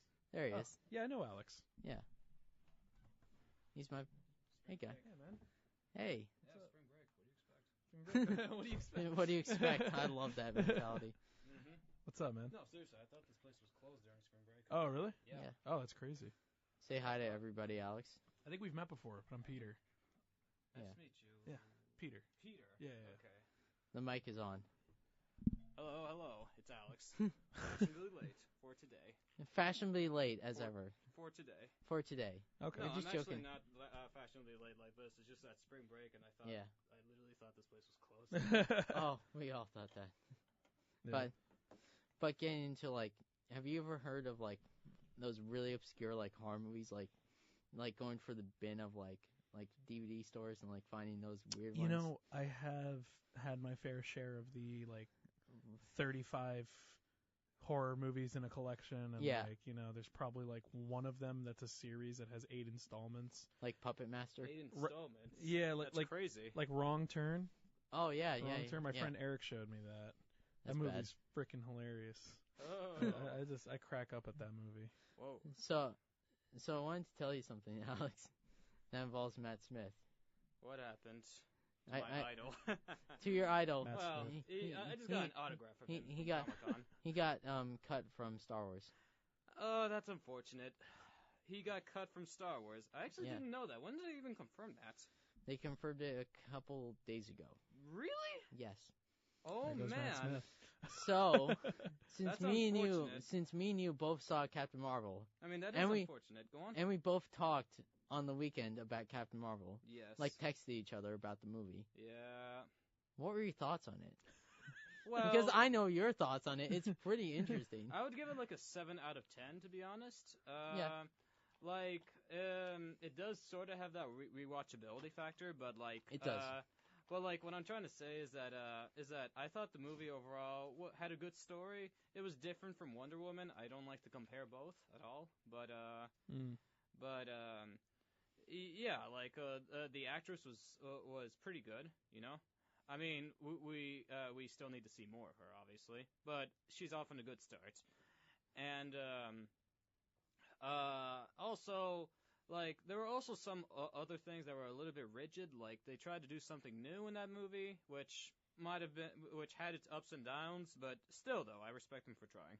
Yeah, totally. Is what I'm trying to say. I totally respect them for trying, and I give it like I totally agree with you. It's a 7 out of 10. Yeah, I would give it a 7 out of 10. It has It's better than Ant-Man and the Wasp, in my opinion. Just a smidge better. It's a smidge better. Yeah. Like, you know how like the pacing is not so great. The pacing was, I don't know. It's not really pacing. It's more like the characters that just didn't have much development, kind of like Jude Law. I can understand. Is he the antagonist? Yes, he is. Oh, okay. He wasn't a really. I mean, there wasn't really really like an antagonist, and I think that was the main problem with the film. Like I liked what they did with the Skrulls, with Ben Mendelsohn's character. It was great, but you love Ben Mendelsohn, of course, and they did a good. And fact is fact, they did a good job with him in that movie. What year does it take place? 1995. Okay. The same year that Mallrats came out. Nice. I'm only saying that because they made some Mallrats references in that movie. Do they? They do, yes. Okay. Yeah. Uh-huh. It's a very good. I don't want to say what because it's a very good scene. It's a very good scene. Yeah. So I saw it at the IMAX theater. Remember that IMAX theater in Washington? Yes. You saw it in that theater? Yeah. Oh, great. How was it in there? I think they changed the screen a little bit. Oh. I'm guessing they got bigger, they made it a lot bigger. Oh, that's good. Okay. Yeah, It's better than making it smaller. I don't see why they need to do that. That's true. No. I mean, that's like saying that Dolby Cinemas, get rid of some of your surround sounds, and just like that, it's better. Yeah. No, that's not going to be better. No. Like, to me, like, I liked the movie. I think it had some good moments here and there. Yeah. And it's definitely like it's definitely a watch movie. It's more like a matinee movie. Yeah. Yeah. Like, I would totally agree, like, it's not a movie that I would watch. I'm glad that I didn't watch it on opening night. I mean, I saw it on opening night, but I only paid like $7 for it because you saw it in Teaneck? No, I saw it in Riverside Mall. You saw it at Riverside Mall? Yeah, I bought the. You know how Montclair State sells the discount tickets? Oh, the discount. Yeah, AMC you could definitely use those for opening night. I used it for Captain Marvel. It worked. Really? Yeah, that's awesome. It worked. So and that's what I did. I paid only $7. See, I'm not doing that for Avengers Endgame. I'm too paranoid. I know. I'm too paranoid. I know, but I am going to do that too paranoid for the tickets. I am going to do that for most movies, though. Now that I know, because you're the one that showed me that discount, that AMC discount. I'm just taking advantage over it. I don't use it that often because I don't know why. I don't have enough money. I go to school and just like I don't have cash. Believe it or not, I haven't gone to the theater. Oh yeah, they only take cash. I forgot. Yeah. Yeah, no, I don't go to the theaters as often as I used to. This was like the first time in like since winter break since I've gone to the theaters. Since winter break. I haven't. I think the last movie I saw in theaters. I have to think for a second. Yeah, I know. It takes a little while. Last one I saw in theaters was Lego 2. Lego Movie 2. I have not seen that. I think that was the last movie I saw in theaters, and that was like an early screening of the movie. That was Valentine's Day. Mine might have been Into the Spider-Verse, but I waited like a while after it released to watch it. That's the thing. I didn't watch it immediately like how everybody else did. Yeah. Because It was during finals. I couldn't do it. Dude, it was still a good movie. It was a good movie. Yes, it was. It was better than Infinity War. I feel like It there's was some. not better than Infinity War, there's but some- It was better than Infinity War. How dare you say that? Let's I go to feel war. like there's some little it's- feud that we don't know about here. It's No, like no. Into Spider-Verse had a more of an emotional story Yes, it did. than Infinity War. But Infinity War had the snap. The snap. It was a good. It's like- that was a great ending. The It was. snap. If you say that that's a great ending, It was a great. it ending. was a great ending, but it's just not more. It's more like impactful. Than Question. anything. Yeah, that's a good. So point. Ant-Man's stuck in the quantum realm Yes, he Yeah, is. yeah. For now. Yeah. for now. For now. Oh, my I gosh. like to call it the microverse. Rick and Morty reference. Microverse. Microverse. Rick and Morty reference. Plugging Rick and Morty. Yeah. I think that show should end. When are Rick we and Morty? getting season 4? I don't even care. You want to know something? I didn't like Fine. season 3 as much. I didn't like season 3 Yeah, and either. well, Yeah. it's really thanks to that ending. Yeah. I feel like if they had Citadels of Rick as the season finale, I would have been so happy. I actually, Really? I would I agree didn't with like you the on that. Citadels I- of Rick. I didn't like when it started getting away from. I Like, could agree with you on that actually. You know? Because you finally Yeah. get more about Evil Morty. Yeah, and they Which- introduced Yeah. evil bird person, and I'm like, you're not gonna see evil bird person in this season, only in that segment. Yeah. That's not cool. evil bird person. And it was the premiere, no less, which is like terrible timing. Yeah. Yeah. I feel like that premiere was. If that would have been like the season finale, then okay, I could see that being a good ending. I feel like my main problem with Rick and Morty now, and Rick and Morty fans will probably jump on top of me. Oh, they're all terrible. They're all terrible. They're all terrible. in They're their all ways. terrible in their own way. Yeah. They all just think they're smarter than everybody else. Almost as bad as I'm D&D fans. I'm I'm like- just Yeah. kidding. Like for me, like it's just Monty Python humor. It is. Yeah. I like It's just like that's how I explained it to some people. I said it's like Rick and Morty is like Monty Python meets like a sci-fi show, Yeah. Yeah. and it's animated, Yeah. and it doesn't care at all. That's so true. And Adult Swim, basically. You And know Adult Swim. I feel like one show that I really want Adult Swim to pick up is Danger 5. I can't praise that show enough. But Is that the show you were showing me? Yeah. Huh. With the crazy people and like Yeah. it was like a 70s like It was like a 60s throwback. 60s, yeah, throwback show. Yeah, that show is Yeah. awesome. I can't say Danger 5. everything on it. I love that show so much. But at least with Rick and Morty, once it reached 10 years, I'm gonna deny it and say that they've only been going for 6 years. I don't get that. Alex, so Well, because it takes them like 2 or 3 years to make one season. oh my gosh, Oh, yes. okay. So I'm Okay. sort of just like, okay, yeah, no. Once it reaches like, I don't know, 2022, Right. 23, whatever, I'm not gonna find that to be anything special with Rick and Morty because again, they keep taking like 2 or 3 years, 2 to 3 year breaks in between seasons. Do you watch The Venture Bros? Yes, I do. I watch like the Venture Bros. Yeah, Venture the, Bros is fun. the Venture Bros is really fun. They do the same thing, but like it's good because it Basically. like like they take the years to make it, but because it's better, it's Yeah, well I know. written after that. It's all well written. Yeah, like my I favorite, actually thought Rick and Morty had the potential to be better. Yeah. my favorite thing about Venture Brothers is the Fantastic Four parody. Yeah, no, my Yes, favorite is yes, actually yes. my favorite is Because- actually the because- Doctor Strange parody. That's my favorite. That's Dr. Orpheus. one of my favorite things about it is they Yeah. use I can't say what they use, but one of my favorite jokes is the Johnny Storm joke. Yes, yeah. Oh my god, my favorite is He's powering the whole building. Yeah. honest to God, my favorite is Reed, you swear you're not a villain? Yeah. He's like, that's I actually never, the joke I enjoy. enjoy. I never thought of it like that. That's the joke I enjoy all the Oh my time. I like I- the I love that joke so much. It's just like, Oh my Reed, god, you're not a villain? I like how they have like David Bowie and because that's exactly. I'm David Bowie. yeah, he's like a shapeshifter. I love that. Yeah. But no, like one of my No. favorites though is for some reason the Doctor Strange parody, Dr. Orpheus. I am Dr. I Orpheus. love that guy. I love It's just him. like, I am Dr. Orpheus.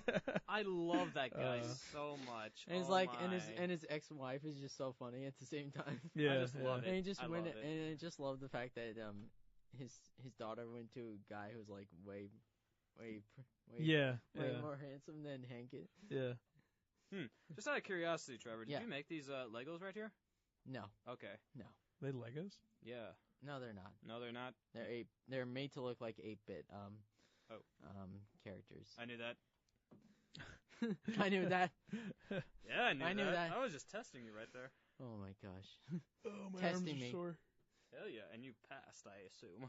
So, what do you think of the end credit scene for Captain Marvel? Oh, it was great. You know, her new costume looks pretty good. I recorded it on my phone while I was in the theaters. Ooh, of course you did. Ooh, Yes, you I can't did. do that.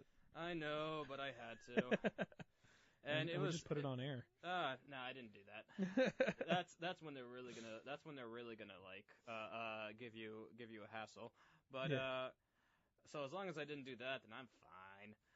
But like when I'm but still though, that end credit scene was I'm glad you liked Goose, the cat. Oh, you mean Chewie? Yes. He looked in the comics it's called Chewie. He did look like your cat. A little bit, yeah, just fatter. Just fatter. Yeah. Yeah. It's no, understandable. My cat's pretty thin, so yeah. Okay. Yeah.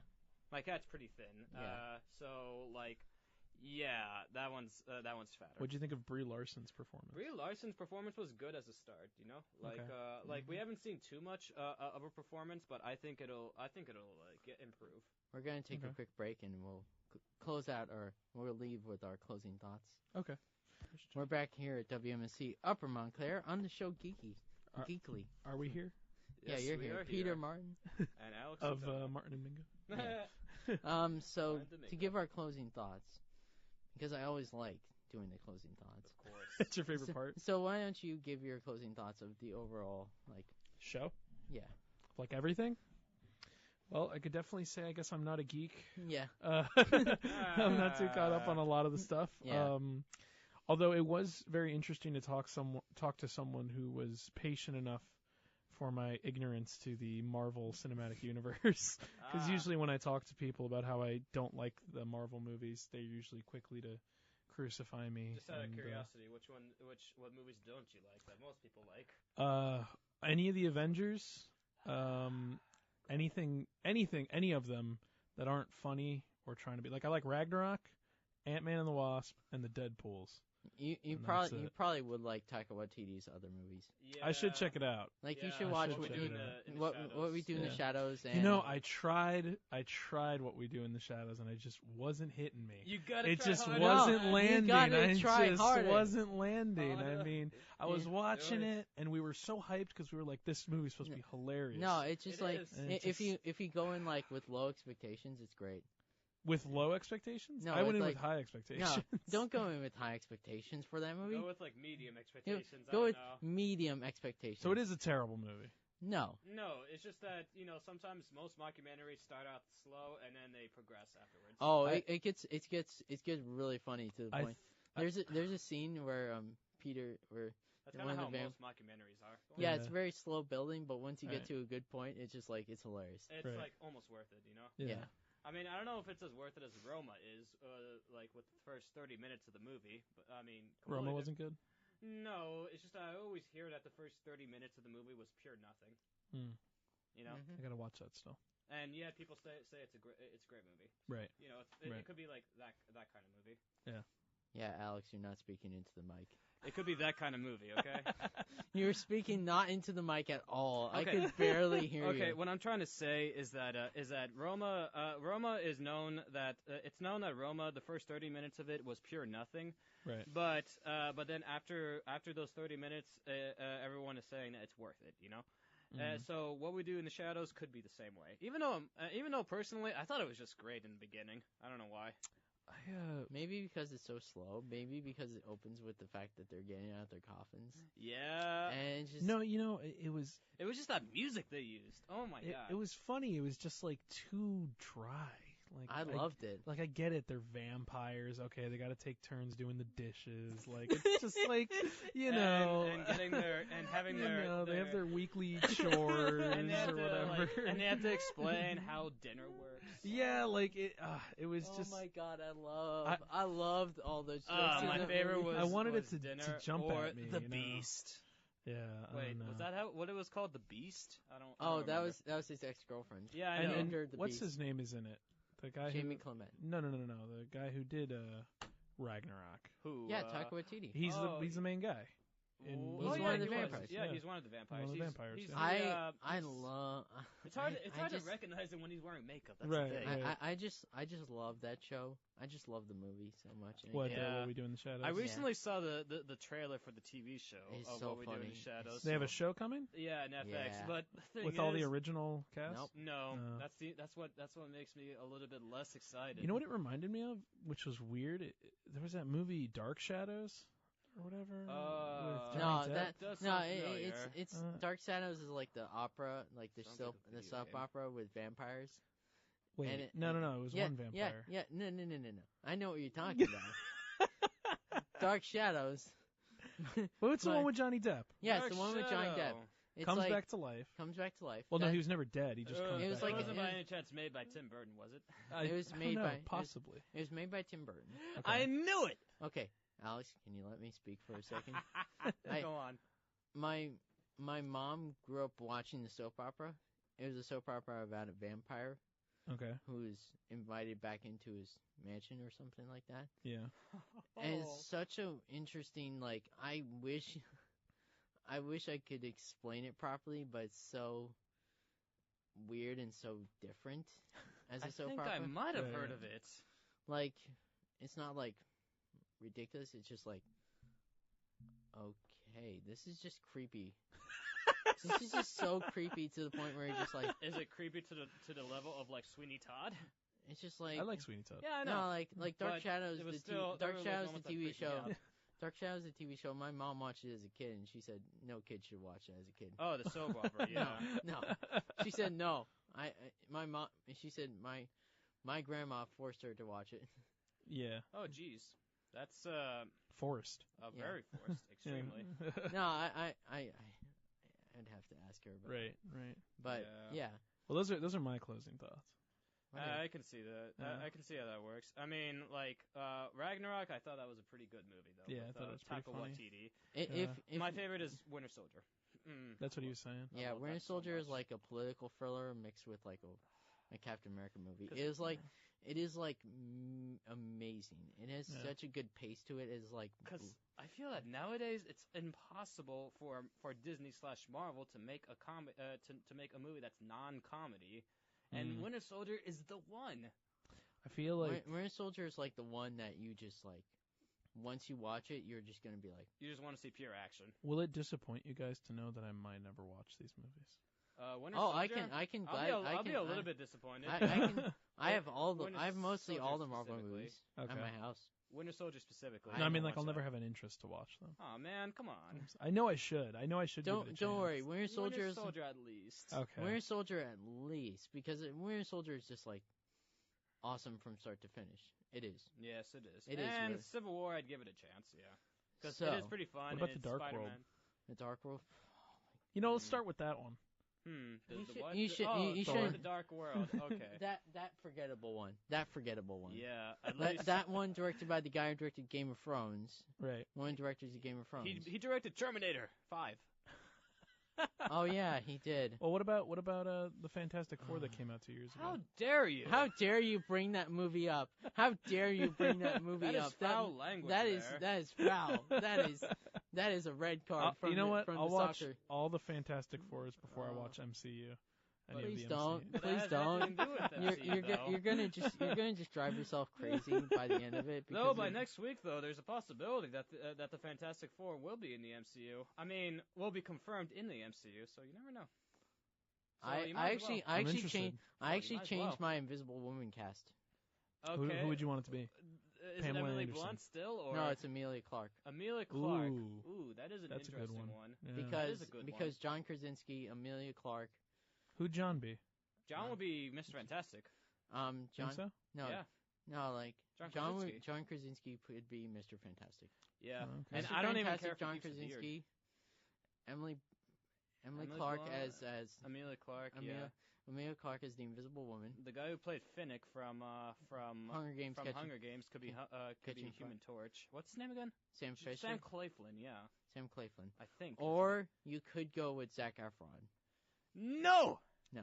Why not? I will come after you. Why not Zac Efron? Because he can't act. He can't act. You don't think we're he can just act? we're just joking with that one. He's buff. I just think That's all the acting he needs. It's a little too buff. you need somebody who's And probably a bit cocky, a bit arrogant. So Zac Efron. No. And maybe the guy who plays us the Thing could be David David Harbour. Harbour or Kevin Durand. What about Is that his name, Kevin Durand? What about John Cena? No, he can't. There's the door. He's a really bad actor. There's the door. I mean, you've seen Bumblebee, right? Bumblebee? Yeah. Oh, Transformers? Yeah. No, I have no interest in the Okay, Transformers. good. Oh well, no, it was a good movie, but his Yeah. acting was really bad. John? John Cena, yeah. He His was in acting- that? Yes, he was. Does he wrestle? No. Okay, so here's my casting for Fantastic Four. Who's the main guy? What's his Mr. name? Fantastic. Mr. Fantastic. That's gonna be Kevin Hart. And then for I feel like you're just trolling us. no, because- Kevin Hart. Hear me out on this.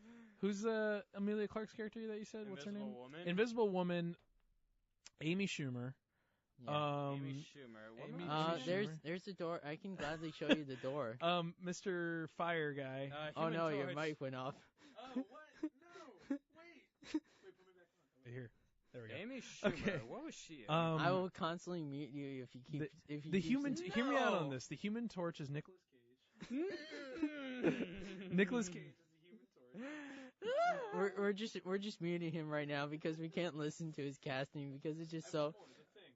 Just say it. It's just the thing. The last Just one. say it. Don't say John Cena. Vince McMahon. Vince McMahon. Oops, your mic is off. So I almost want to so ask you who your Victor Von So. Doom would be. please don't. Wait, who? No, don't. I said Doom will come one day. Okay, that's what I said. So I always close out the show with the famous Stan the Man Lee line to honor him, to always And watch Captain Marvel if you really want to honor him. Go on. yes, really watch Captain. No, but Excelsior, ladies and gentlemen, Excelsior.